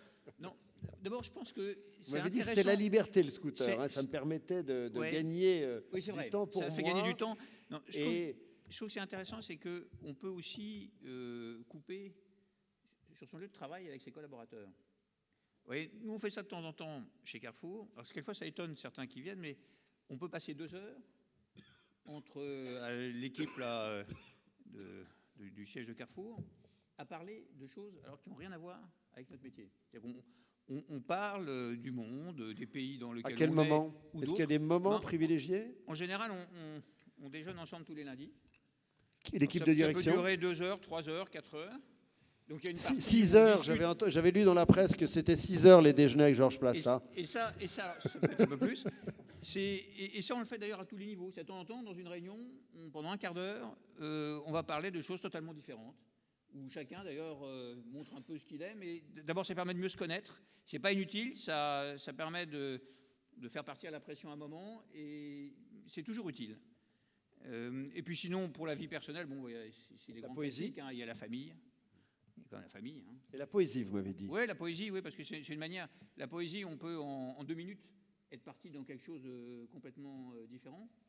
Il y a l'activité physique, et puis il y a des lieux. Hein, il y a des lieux qui permettent de se retrouver tout d'un coup à un endroit qu'on connaît bien et qui est loin des agitations. Éric, comment vous faites? Est-ce qu'il faut être vigilant pour conserver des moments, pour faire un pas de côté, prendre du recul, se ressourcer, s'occuper de soi? Alors, moi, je pense qu'on a un impératif, c'est de ne pas être fatigué, d'être lucide. Sinon, c'est les autres qui trinquent, soi et les autres. Souvent, on me dit, mais c'est une vie épuisante, etc. Bon, enfin, si c'est une vie épuisante et si on est épuisé, franchement, on est vite pas bon, on est vite énervé, irascible, enfin, ça ne va pas du tout. En plus, on n'est pas lucide, et même si les décisions sont collectives, c'est vrai qu'à la fin, c'est quand même... Enfin, en tout cas, le rôle du leader, c'est aussi d'assumer les décisions, même si elles sont collectives, et d'en assumer les conséquences. Donc, moi, j'ai le besoin impératif de couper régulièrement et à peu près totalement. Alors, soit au quotidien par la musique ou la lecture, mais je me suis remis au piano il y a quelques années, et là, c'est vraiment un monde qui est complètement autre, voilà, qui apporte d'autres satisfactions, où effectivement, j'imagine, comme la plupart d'entre nous, la famille, j'adore passer du temps avec mes enfants, même si maintenant ils sont grands. Voilà, enfin, mais je pense que c'est une discipline sur laquelle, quand on est responsable, on doit être encore plus strict que sur d'autres. C'est l'impératif de rester lucide. Voilà. Arnaud, c'est la lecture de Zarathustra dont vous m'avez parlé, ou le rugby, ou c'est quoi Qu'est-ce que vous faites? C'est un peu ça, parce que, en fait, je veux vraiment m'engager relationnellement avec mes collaborateurs, et je considère que j'ai un devoir de leur donner toute mon attention quand ils sont en face de moi, quelle que soit la personne qui est dans l'entreprise. Et donc, de temps en temps, on a tellement d'informations, il y a tellement de choses qui se passent, que moi j'ai besoin aussi, comme Jean-François, de solitude pour assimiler toutes ces informations, ces bruits forts, moins forts, pour pouvoir revenir vers eux. Et c'est vrai que je faisais l'allusion à Zarathustra, parce qu'il se retire aussi, lui, pour se ressourcer, pour Sur la réfléchir. montagne. Et puis il retourne vers les gens, mais il a assimilé et il peut redonner à nouveau toute son attention. Parce que ça, c'est vraiment très important. Donc, mais ça, c'est un désir, un wishful thinking, ou vraiment vous y arrivez? Non, vraiment, j'y arrive, je ménage des temps, j'organise des temps dans ma semaine. Et pas seulement dans le travail, mais à titre personnel, c'est aussi la même chose. J'ai besoin d'avoir des moments de solitude. Je veux être à 100% avec ma famille quand je suis avec eux ou avec mes amis. Mais j'ai aussi besoin, de temps en temps, de me ressourcer, de recharger les batteries pour repartir à 100%. Je vais passer à la question à la salle. J'avais juste une dernière question. Cette vieille image du patron un peu autocratique et volontariste dont on n'a même pas évolué. Mais okay, à un moment, sur les défis écologiques, puisque on est à l'université de la Terre ici, est-ce qu'il ne faut pas ressortir ce costume-là et être un peu volontariste pour engager son entreprise, soit dans son propre défi écologique, soit tout simplement dans quelque chose qui nous dépasse un peu plus, qui est le sens de l'intérêt général? Il y a un truc qui est merveilleux, comme je trouve qu'on a une chance énorme d'être dans les positions où nous sommes, c'est que ça donne aussi une très grande liberté, finalement, une très grande liberté de faire, et notamment de prendre des engagements comme ceux que vous citez. Il y a une question sur laquelle moi je n'ai pas trouvé de réponse définitive, c'est quelle est la proportion des résultats de l'entreprise que l'entreprise peut investir pour des causes d'intérêt général. C'est une question qui n'est pas très simple. Bon, enfin, c'est au leader de décider, enfin en concertation avec les actionnaires. On peut en parler au conseil d'administration également de temps en temps. Mais c'est clair que là-dessus, moi je considère qu'on a une responsabilité vis-à-vis de l'environnement, notamment sur ces questions d'environnement, de protection de la planète, mais de ces questions sociales aussi.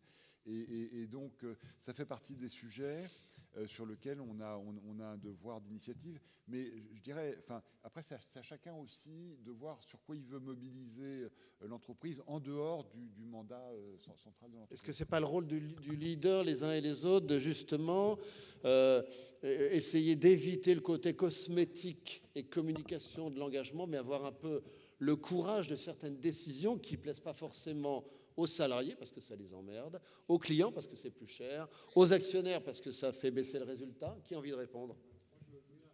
Arnaud. Ouais, je veux bien répondre. Je pense que le leader, il peut apporter à cet endroit-là. Aujourd'hui, ce qui va faire que l'engagement va être pérenne en matière de développement durable pour les entreprises, c'est d'arriver à faire coïncider ou à allier la raison économique et la raison écologique.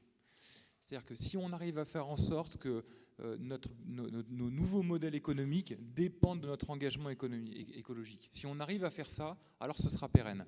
Si ça reste quelque chose qu'on fait en plus du reste, dès que l'entreprise sera en difficulté, elle coupera ces budgets-là. Et la nouvelle forme donner du sens. Voilà, la nouvelle forme de leadership, pour moi, c'est de discuter avec le leader. Il doit faire ça avec ses collaborateurs, dire mettons ces nouvelles lunettes, regardons le monde à travers ça, comment on va créer de la valeur à partir de ça. Ça peut être drôle, ça peut être sympa, ça fait appel à l'intelligence des gens, on va inventer des nouvelles formes de business dans lesquelles on va intégrer ça. Et pour moi, le leader, il doit amener ça, il doit amener ce changement de mindset, pas dire on fait le business et by the way, on compense. Parce que si c'est ça, ça ne marchera pas. Jean-François, vous, cet engagement personnel, il est très confondu quand même avec l'objet, la mission et la philosophie de Voyageurs du Monde. C'est peut-être plus simple? Peut-être que c'est plus simple parce qu'on vend du voyage, on vend le rapprochement des peuples, à des clients sensibles à ces sujets, etc. Chez nous, c'est quelque chose qui est naturel depuis des années. On consacre, pour répondre à la question d'Éric, nous, on consacre 10% de nos bénéfices aux actions environnementales et sociales dans le monde, plus à peu près 25% de nos profits qu'on redistribue à nos équipes. Chez nous, on pourrait imaginer que c'est donc un facteur de perte de compétitivité. En réalité, ça a plutôt été un facteur de gain de compétitivité parce que ça plaît à nos clients. Même si on communique très peu, parce que j'ai des associés un peu protestants qui n'aiment pas qu'on dise qu'on fait de bien. Bon. Par contre, ça plaît énormément à nos collaborateurs. Donc, ils sont beaucoup plus motivés, ils adhèrent aux valeurs de l'entreprise, ils sont impliqués. Et puis, on répond aux questions clés. L'aérien, aujourd'hui, est probablement Ah oui, comment on fait quand on dirige une boîte qui s'est construite sur le transport qui pollue? Bien sûr, bien sûr. Comment on gère ça? Déjà, on est engagé sur le fait que, oui, si vous voulez, sur l'aérien, il y a deux positions extrêmes caricaturales. Il y a la position de Jean-Marc Jancovici, qui est un homme brillant, et qui consiste à dire mais caricature radicale. Non, pas, en tout cas, sur ce sujet-là, il considère, lui, et c'est un point de vue qu'on peut tout à fait défendre, que l'industrie aérienne consomme tellement de CO2 en termes d'intensité. À chaque fois que vous prenez l'avion, si vous voulez, sur un aller-retour à New York en classe économique, si vous deveniez donner un quota à chaque être humain de CO2 pour éviter un réchauffement climatique dépassant 2 degrés, vous auriez consommé 100% de votre quota en un seul aller-retour à New York. Donc, la position de Jancovici consistera à dire qu'il ne faut plus qu'on utilise l'avion, sauf besoin particulier, peut se défendre. Ce n'est pas la mienne, mais elle peut se défendre. Moi, j'estime que sur ce sujet-là, on est très engagé depuis longtemps. On dit que le voyage a une utilité sociale très forte, non seulement économique, mais aussi de facteurs de rapprochement des peuples et de tolérance. On le voit tous les jours sur plusieurs exemples. Je ne vais pas y revenir aujourd'hui là-dessus. Mais que par contre, donc on a droit à un quota, nous, le voyage, l'industrie du voyage, quel qu'il soit, à définir entre toutes les industries et toutes les nations du monde, mais qu'on doit, dans le cadre de ce quota, bien entendu, réduire fortement nos émissions. Nous, on le fait de façon spontanée, hein, on finance des plantations de forêt avec un label MDP, je dirais, qui garantit que c'est additionnel, hein, parce que vous savez que la compensation, comme l'a implicitement indiqué Arnaud, peut être sujette à caution. Mais en tout cas, nous, on finance des projets très forts comme ça là-dessus dans le monde entier. Par exemple, au Brésil, on finance des plantations de forêt qui permettent aux sans-terre, en plus, de récupérer la propriété de leurs terres. Donc, en plus, ça a une vraie vocation sociale. Mais chez nous, c'est s'appeler aux clients, s'appeler aux salariés. Et je dois dire qu'on a beau être coté en bourse, même si on contrôle l'entreprise, que nos investisseurs ne nous l'ont jamais reproché. Donc, ce n'est pas incompatible si c'est bien pensé, je pense. Nathalie, vous formez la génération qui demain sera aux commandes d'un monde dont on sait qu'il devra profondément se transformer sur le plan écologique, hein, sur le plan de ce deuil de la société de progrès, hein, vous basez sur le progrès dont parle brillamment Daniel Cohen. Comment est-ce qu'on forme, comment est-ce qu'on sensibilise et on forme cette génération à ce défi immense? Alors justement, je crois que le bon mot, c'est sensibilisation. Je pense qu'un leadership qui viendrait dire, écoutez, à partir de maintenant, c'est comme ça, et il y a des cours sur le développement durable, parce que c'est une consigne politique, c'est un risque dans lequel on peut être. Hein. Moi, des consignes politiques sur ce qu'on doit enseigner à l'ENA, j'en reçois une par semaine. Si je les écoutais toutes, les études à l'ENA dureraient entre 10 et 15 ans. Mais ça ne marche jamais, parce que la lubie politique ou la lubie de la directrice de l'ENA, vous pouvez toujours vous dire ça lui passera, ou en tout cas il y aura demain quelqu'un d'autre qui me demandera autre chose, donc ça n'est pas approprié. Ce qu'il faut, c'est que véritablement la base de tout ce que nous donnons comme clé aux futurs leaders du secteur privé comme du secteur public, cette base-là, elle intègre ces enjeux globaux. Alors celui de l'écologie, évidemment, mais il y en a d'autres. La question de la santé et des grandes pandémies. Il n'y a pas, dans le secteur qui m'intéresse, l'apprentissage de la conception et de la mise en œuvre des politiques publiques, il n'y a plus une seule politique publique qui puisse être réfléchie, mise en œuvre, sans comprendre ce qui se passe dans un contexte global. Il faut arrêter d'être hexagonaux, il faut arrêter de penser que l'exception française peut continuer à sa manière. On parle d'énergie, on parle de nouveaux modèles économiques. Moi, je mets en garde contre l'idée qu'il faut arrêter de penser au progrès, mais le progrès écologique, c'est un progrès. Il faut arrêter de mesurer. Demain le montre, hein, que c'est une autre économie. Il faut arrêter de mesurer le progrès, de mesurer la croissance comme on l'a fait depuis 70 ans, c'est tout. Mais ça, c'est plutôt stimulant. Et donc, ça fait partie, évidemment, c'est au cœur, au socle de ce qu'on enseigne aux élèves de l'ENA. En même temps, je rappelle souvent aux politiques que nous ne sommes qu'une école et qu'on demande beaucoup aux écoles en général. On est une école, on n'est pas un camp de redressement, on n'est pas chez les Khmers rouges. La sensibilisation, c'est tout ce qu'on doit faire de bien pour que nos élèves aient appris à réfléchir. Après, il y a tout ce qui va se passer dans le reste de leur vie. Et Eric, il y a de nombreux engagements sociétaux, mais environnementaux aussi, de Generali. Est-ce que c'est quelque chose que vous avez personnellement impulsé et pris en main? Et comment est-ce que vous faites participer les salariés? Alors, les salariés sont très demandeurs d'engagement et le propre de l'assurance, c'est qu'on a une intervention très directe sur les événements sociaux et climatiques de multiples façons. La façon la plus puissante, en réalité, c'est notre rôle d'investisseur. Si on prend les assureurs français, les investissements des assureurs français, c'est 1600 milliards d'euros, c'est-à-dire le PIB annuel, c'est 2000 milliards. Donc vous voyez, c'est des montants d'ordre macroéconomique, évidemment. Et je pense qu'il y a un impératif qui est en train d'être mis en œuvre. Après, il faut le temps que ça se fasse parce que sur les marchés financiers, il ne faut pas non plus qu'on crée de rupture.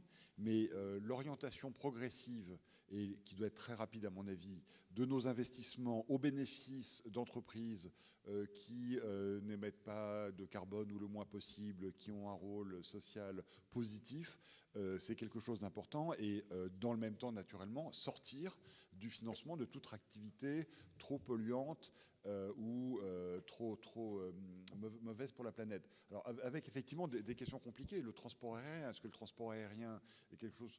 on ne peut pas non plus arrêter de financer les compagnies aériennes. On a là des sujets d'intérêt général qu'il faut traiter au niveau mondial. Mais on voit bien que cette question de l'investissement, il est essentiel. Et puis, dans tout ce qui est prévention, les assureurs ont attiré l'attention du monde depuis très longtemps sur le réchauffement climatique.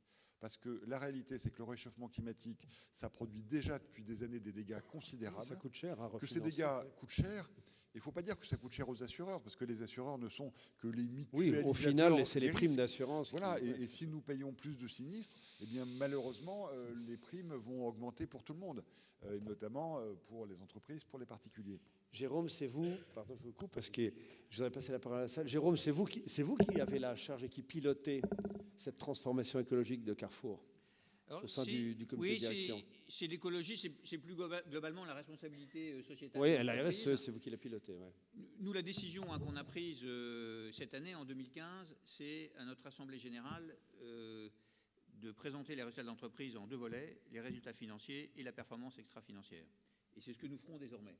C'est ce que nous voulons, maintenant que l'entreprise marche sur ses deux jambes. On a un cerveau gauche très mathématique qui s'occupe des chiffres, et puis on a un cerveau droit qui va s'occuper de la façon dont l'entreprise travaille avec la société. Et ce dont on se rend compte de plus en plus, c'est que tous les thèmes qu'on défend en matière de RSE sont des thèmes qui améliorent notre performance. Ça améliore la mobilisation de nos collaborateurs. Et ça nous permet... vous en êtes convaincu, mais comment convaincre les collaborateurs? Souvent, c'est perçu comme une contrainte. Oui, mais il y a un moment où c'est un peu difficile. Je vous prends un exemple. Bon, on a lancé, il y a 2 ans, une banane bioéquitable. Bon, au début, c'était très compliqué. Alors, les chefs de rayon disaient, mais qu'est-ce que c'est que ce truc? C'est trop compliqué, on en a déjà beaucoup. On a eu du mal pour le sourcing au début, hein, parce on fait quand même pas mal de milliers de tonnes de bananes dans l'année. Donc, on a mis un peu de temps, et puis maintenant, tout le monde voit que ça marche bien. Le client a compris.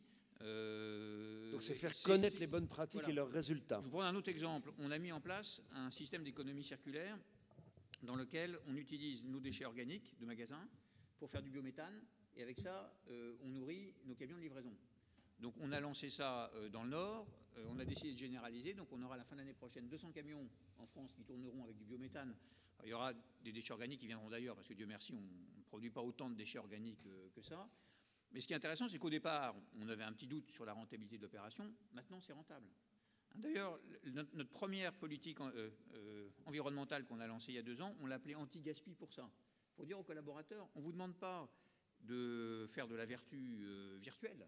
On vous demande d'être sur des sujets qui sont les sujets de l'entreprise. Et si vous faites ça, on sera efficace en matière de RSE et d'environnement. Vous avez ici 5 leaders qui sont là pour répondre à vos questions, des questions très courtes et précises, s'il vous plaît. Qui veut lancer la première question, monsieur? On va prendre un homme, une femme, on va essayer de rétablir un peu le... Il faut appuyer sur le bouton rouge en dessous pour qu'on vous entende. Il faut appuyer sur le bouton rouge, voilà. Voilà, merci beaucoup. Donc la première question que je voulais vous poser, vous disiez tout à l'heure que une des qualités principales du manager, c'est d'avoir une culture générale, une vision d'ensemble, ce à quoi je souscris à 100%. Ma question était de savoir, vous parliez aussi du fait que le management est en train d'évoluer vers une certaine horizontalité, c'est-à-dire que l'ensemble des collaborateurs est consulté dans une prise de décision qui peut des fois engager l'entreprise. Ma question était la suivante, est-ce que vous ne pensez pas qu'il y aurait un besoin dans la formation, parce que je travaille dans la formation, de dispenser dans l'entreprise des cours en fait, de culture générale? Je pense à la philosophie, je pense à l'histoire, je pense à des matières qui justement ouvrent sur le monde. Et pourquoi je vous pose cette question? Parce que je travaille donc pour l'École Polytechnique d'Assurance et nous allons monter un MBA Data Scientist des métiers de l'assurance en 2016. Nous allons faire dans ce MBA des cours de data science en partenariat avec l'Institut Mines Télécom, Paris Tech. Mais on a prévu dans ce MBA d'introduire aussi des cours de philosophie parce que le big data, les questions éthiques qui vont se poser vont être fondamentales. Et des cours aussi d'histoire pour voir quel a été l'usage qui a été fait dans l'histoire des données afin de donner aux collaborateurs futurs formés. Voilà. Alors, ma question était la suivante. Qui a envie de répondre? Nathalie. Alors c'est absolument passionnant de voir que ce débat a cours aujourd'hui, parce qu'il y a 10 ans, on disait tout le contraire. Il y a 10 ans, on félicitait Richard Descoings pour supprimer la culture générale à l'entrée de Sciences Po. Moi, j'ai toujours pensé que c'était une énorme erreur, et je me suis battue bec et ongle pour maintenir la culture générale à l'entrée de l'ENA, en disant qu'un futur décideur, c'était quelqu'un qui devait être capable de contextualiser ce qu'il faisait. Je crois profondément que certains pays ont maintenu cette idée d'humanité dans leur enseignement supérieur, en particulier dans les 2 premières années. C'est très vrai au Royaume-Uni, c'est très vrai au Royaume-Uni, c'est aussi assez vrai aux États-Unis. Je pense que nous, on a été un peu dans le piège de la spécialisation trop précoce, notamment en matière scientifique. Qu'est-ce qui fait que quelqu'un voit plus large? C'est souvent ceux qui sont passés dans des classes prépa, parce qu'ils ont été obligés de voir beaucoup de sujets à la fois. Moi, je plaide très fortement, pour le moment sans aucun succès, mais les mentalités changent, pour que dans les universités, il y ait cette notion d'humanité, que les 2 premières années d'université soient larges, ouvertes, sur des sujets comme l'histoire, comme la philosophie. Alors après, en entreprise, oui, ça n'est jamais fini, parce que les défis auxquels on est confronté font qu'il faut se ressourcer. Est-ce qu'il faut faire des cours en entreprise, ou est-ce qu'il ne faut pas tout simplement aller vers tout ce que le numérique, pour le coup, nous offre de positif, que ce soit les conférences TED, que ce soit la Khan Academy. Aujourd'hui, vous avez des milliers de choses disponibles à travers des MOOC, à travers beaucoup de choses. Je pense qu'il faut simplement donner du temps et donner le signal à nos employés qu'on attend ça d'eux, qu'ils se ressourcent et qu'ils réfléchissent plus large. C'est aussi une question d'équilibre des temps de vie, mais ça, c'était une autre table ronde. Jérôme, vous aviez envie de dire un mot? Puisque c'est vous qui avez lancé l'idée, c'est vrai. Dans l'entreprise, ce qu'on peut faire et ce qu'on essaye de faire, c'est assez régulièrement d'ouvrir sur l'extérieur, d'inviter des gens. Par exemple, de recueillir. Bon, on fait venir des gens dans nos réunions, les réunions managériales, des gens qui viennent d'ailleurs, qui parlent de sujets qui peuvent paraître des philosophes, des sociologues. Oui, ça peut être des philosophes, ça peut être des physiciens, ça peut être des sociologues, ça peut être un expert de l'islam, enfin ça peut être des tas de gens. Et ils viennent nous parler, et on essaie de le faire à des niveaux variés de la hiérarchie. Il y a des moments où on se retrouve autour d'autres sujets que le pur sujet de business. La deuxième chose, c'est que dans certaines actions de formation, il peut y avoir une ouverture sur la culture générale. Je pense à les langues. Il y a quand même beaucoup de collaborateurs qui continuent à travailler leur langue. Là, il peut y avoir un lien avec la culture générale. Derrière, ce qui est aussi important, c'est dans les recrutements qu'on fait, c'est de questionner un peu finalement la personnalité du candidat. Et la culture générale, évidemment, en fait partie. Si on veut que l'entreprise soit bien elle-même, qu'elle se sente elle-même, qu'elle ne soit pas dépendante du modèle, etc., si on veut qu'elle soit dans la diversité, il faut que les collaborateurs eux-mêmes se sentent bien, qu'ils aient leur personnalité et qu'ils aient le sentiment de pouvoir l'exprimer. D'ailleurs, que l'entreprise respecte d'une certaine façon leur personnalité. C'est un élément très important. C'est ce que dit d'ailleurs Zarathustra. Zarathustra, il a une phrase très belle. Il dit que le meilleur moment pour couper, c'est la nuit. Puisqu'il y a un moment où il dit Nacht ist es, nun reden Leute alle springenden Brunnen und auch meine Seele ist ein springender Brunnen. Il fait nuit. Attention, l'entretien d'embauche avec Jérôme Beignet, c'est pas gagné, hein. C'est le moment où les fontaines jaillissantes sont plus sonores, et mon âme aussi est une fontaine jaillissante. C'est-à-dire que la nuit, je suis plus moi-même et je retrouve moi-même. Voilà, je ne dis pas que Carrefour est un endroit où les fontaines jaillissent à tout moment, mais enfin. Mademoiselle. Oui, bonjour à tous. Déjà, je tenais à vous remercier. Avec votre bien près du micro. Oui. Tout d'abord, je tenais à vous remercier pour cette table ronde passionnante. À la base, je souhaitais poser une question sur l'impact du numérique sur le leadership au XXIe siècle. Mais suite à une intervention au début, je souhaiterais parler sur l'aspect court terme, long terme, à savoir que aujourd'hui, il y a eu la critique sur les politiques, mais ne pensez-vous pas qu'il y a un problème au niveau de la vie politique, à savoir que les mandats politiques sont court-termistes, alors que les défis que les sociétés ont à relever, et aussi les entreprises, sont long terme? Merci. Éric, vous avez exercé des fonctions au gouvernement, au gouvernement précédent? Oui, enfin, je trouve que la question court terme, long terme qui s'exerce à la fois pour les responsables politiques et pour les chefs d'entreprise est franchement une question de responsabilité personnelle. Parce qu'en tout état de cause, que les mandats soient de 5 ans ou de 10 ans, les enjeux des politiques publiques et des politiques des entreprises sont des enjeux de long terme. Notre job de chef d'entreprise est de préparer l'entreprise à l'avenir pour les générations futures. Et c'est encore plus vrai pour les responsables politiques. C'est pour ça que je suis intervenu tout à l'heure. Le leadership, il doit s'exercer chez les politiques, chez les chefs d'entreprise. Et donc la responsabilité personnelle, c'est de le faire dans le long terme. Moi, je ne partage pas l'idée, pour revenir à l'entreprise, que les marchés financiers sont court-termistes. Les marchés financiers, ils achètent ce que leur vend le management quand il vient les voir. Et si le management dit le meilleur intérêt de l'entreprise, c'est de faire ça, voilà. Eh bien, si c'est un dossier qui est convaincant, le marché financier peut tout à fait acheter une politique de long terme. Voilà, c'est encore une fois la responsabilité individuelle des responsables qui est en jeu. Arnaud ? Je ne voudrais pas que vous opposiez trop la partie publique et privée, parce que dans le privé, c'est exactement pareil au niveau, enfin, des problèmes court terme, long terme. Je vais vous donner un exemple. Les premières fois où j'étais dans les pays producteurs de café, les gens m'expliquaient déjà les problèmes de désastres climatiques, écologiques, les difficultés dans lesquelles les gens étaient, et le manque d'investissement des entreprises pour faire en sorte de changer la situation. Et en fait, ils avaient des chiffres très précis, enfin, tout était très clair, quoi. Et quand je montrais ça, je dis, ok, mais vous n'êtes pas venu voir que nous, vous êtes aussi allé voir d'autres entreprises. Et puis pourquoi on n'a pas commencé avant? Et ils me disaient, mais parce que les gens qu'on a, en fait, l'année d'après, ils sont plus là. Le problème du management dans les entreprises, c'est que les gens changent tellement vite que vous, en tant que manager, si à un moment donné vous avez cette responsabilité, vous n'allez pas nécessairement vous engager sur quelque chose qui va prendre 10 ans si vous savez que dans maximum 18 mois, vous avez changé de poste. Donc je ne pense pas qu'il faille dire le public est pas très bien là-dedans et le privé très bien. Je pense que dans le privé, on a... Enfin, j'ai compris que ce n'était pas ce que vous vouliez dire, hein, mais je voulais juste dire qu'on n'était pas mieux dans le privé, en tous les cas dans les grandes multinationales, que dans le public. Une dernière question ? Pardon monsieur, mais je vais prendre une femme. Là-bas. Merci. Je voulais revenir sur le point qu'un de vous, je ne sais plus qui, abordait sur la peur. Donc vous en parliez sur comment rassurer en tous les cas vos collaborateurs.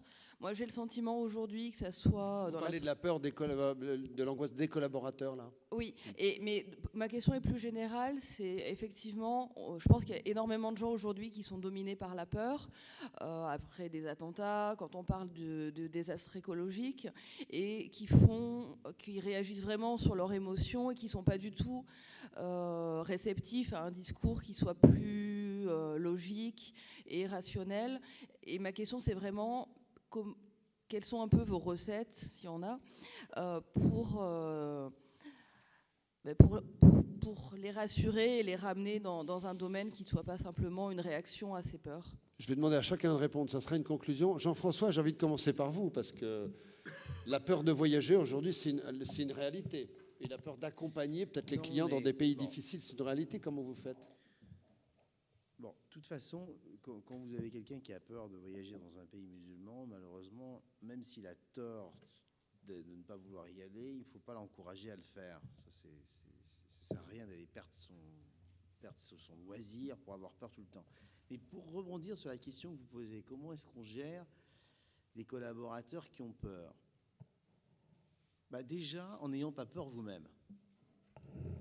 Moi, je pense que j'en ai résolu 80%, parce que nous, on est confrontés à ça en permanence. Hein. On a lancé Voyageurs en Israël, en Palestine. On a été menacés. J'ai pris plein de positions sur la problématique musulmane et sur le fait de défendre les musulmans éclairés. J'ai été menacé, etc., etc., etc. Bon. Et moi, il y a quelque chose que je pense profondément, c'est qu'il faut qu'on arrête d'assister les gens. Je rebondis sur la question de la culture générale ou sur la question de la peur. On peut les aider, on peut leur donner quelques clés, on peut leur donner... oui, par exemple, pendant les attentats à Paris, nous, on a eu quelques collaborateurs de touchés. Ceux-là, on s'en occupait directement. Puis il y en a d'autres qui n'étaient pas du tout touchés et puis qui tremblaient. Ils tremblaient en prenant le métro, ils tremblaient dans l'agence. Bon, il y a un moment donné, on leur a expliqué, écoutez, voilà le nom d'un psy, va le voir pour ta tremblote ou arrête de trembler. Parce que, si vous voulez... Il faut que les gens se prennent en main. Ce n'est pas à l'entreprise de tout régler. La culture générale, c'est pareil. Moi, j'ai des collaborateurs chez moi qui me demandent est-ce qu'on leur explique comment fonctionne Twitter. Ça m'agace. Parce que les gens ne se prennent pas en main. Ils n'ont pas la curiosité. C'est en amont, bien entendu, c'est l'école, c'est ce que fait Nathalie, c'est ce que fait d'autres écoles, à faire en sorte que les gens aient envie d'apprendre. Ils aient envie d'apprendre. Moi, j'apprends tous les jours, tous les jours. Donc, est-ce qu'il faut que l'entreprise résolve ça en permanence? J'en suis pas sûr.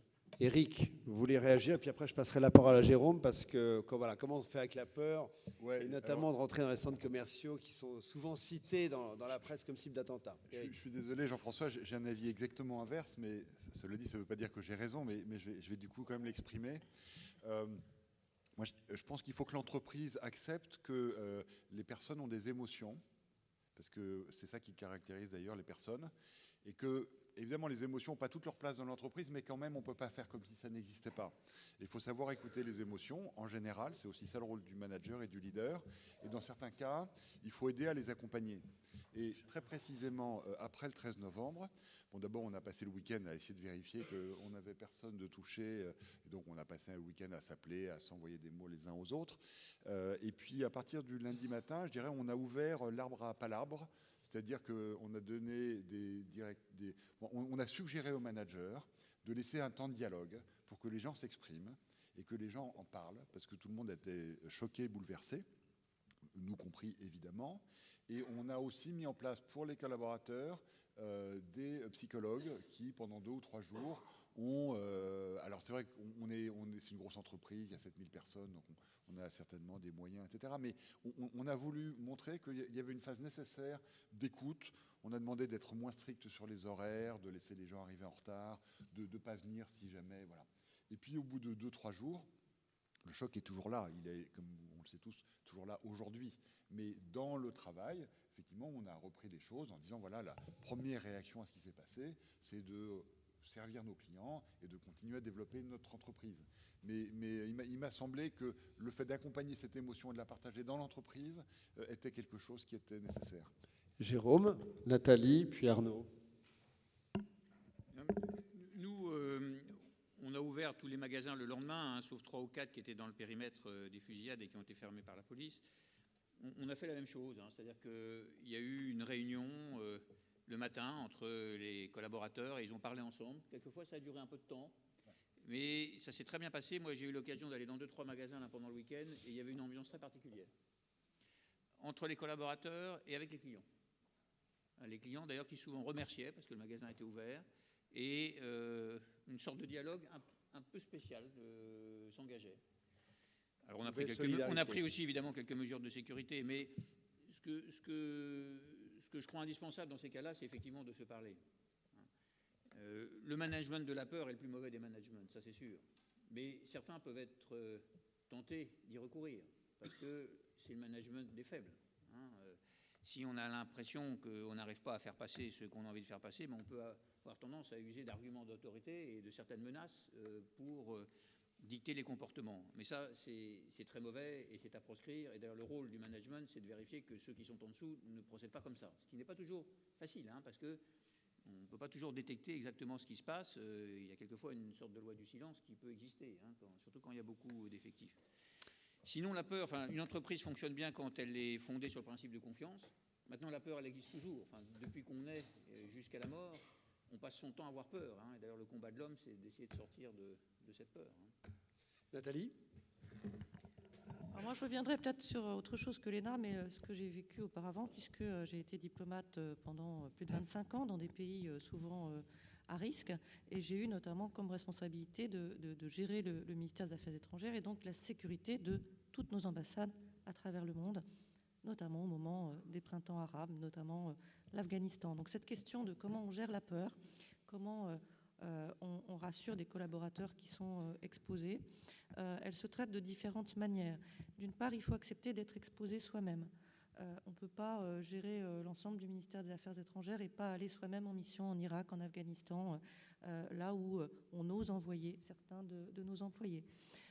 Ensuite, il faut écouter la peur, accepter la peur.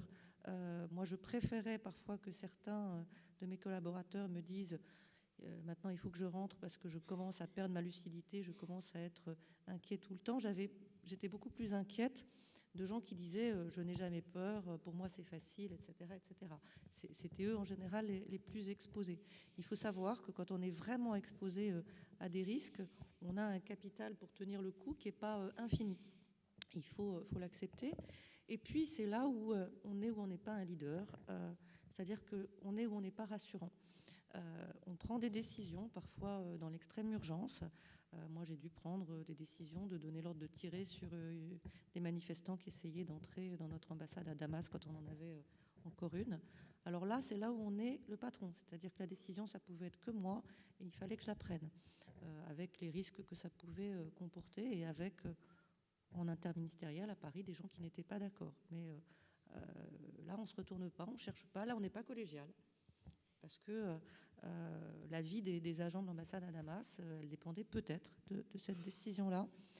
Donc le leader ne doit pas avoir peur, ne doit pas montrer qu'il a peur, il doit être capable de décider. C'est ce qui fait, c'est une question dont on avait parlé en préparant la table ronde et puis finalement on n'a pas posé. Est-ce que c'est inné ou est-ce que c'est acquis d'être un leader? Il y a beaucoup de choses qui s'enseignent. Oui. Mais il y a une espèce de folie quand même à décider d'être ça. Ou alors il peut montrer qu'il a peur et que ça ne l'empêche pas d'agir, comme tout être humain. Je crois quand même quand on est dans des enjeux sérieux, comme les enjeux de terrorisme ou de guerre, un leader qui a peur, je pense que c'est tout de suite la panique en dessous. Il peut rentrer chez lui et avoir un grand moment de solitude, mais quand on est patron, on n'a pas le droit d'avoir peur. Arnaud ? Oui, nous, quand il y a eu les attentats, le samedi, on a fermé toutes nos boutiques à Paris. Et ça a été un message assez bien perçu par nos collaborateurs qui ont dit on est prêt finalement aussi, nous, à perdre une journée de chiffre d'affaires pour être sûr que les gens étaient en sécurité. Donc c'est plutôt un message qui a été assez bien perçu. Après, je pense qu'il faut accueillir l'émotion, évidemment, il faut qu'on puisse en parler. Mais après, très vite, et là je rejoins ce que disait Jean-François, c'est qu'il faut se remettre dans l'action. Et là, je voudrais élargir un peu, c'est pas uniquement la peur des attentats, mais au départ, je parlais plutôt de la peur de prendre des décisions, la peur de faire des choses. Le rôle du leader, c'est de mettre les gens dans l'action. Il faut toujours se mettre dans l'action parce que finalement, il y a beaucoup de choses qu'on ne peut pas contrôler. Mais il y a aussi des choses qu'on peut contrôler. Et je pense que globalement, on irait mieux si on passait du je pense et il faut à je peux et je fais. Voilà, donc j'espère, je voudrais vraiment applaudir nos participants. Et voilà, je crois qu'on a vu qu'on était aujourd'hui dans un sujet complexe, passionnant, que le leadership pouvait prendre des formes très variées, mais en tout cas très engagées. Et je voudrais remercier chacun d'entre vous d'avoir vraiment joué le jeu de cette table ronde. Voilà, bon appétit à tous.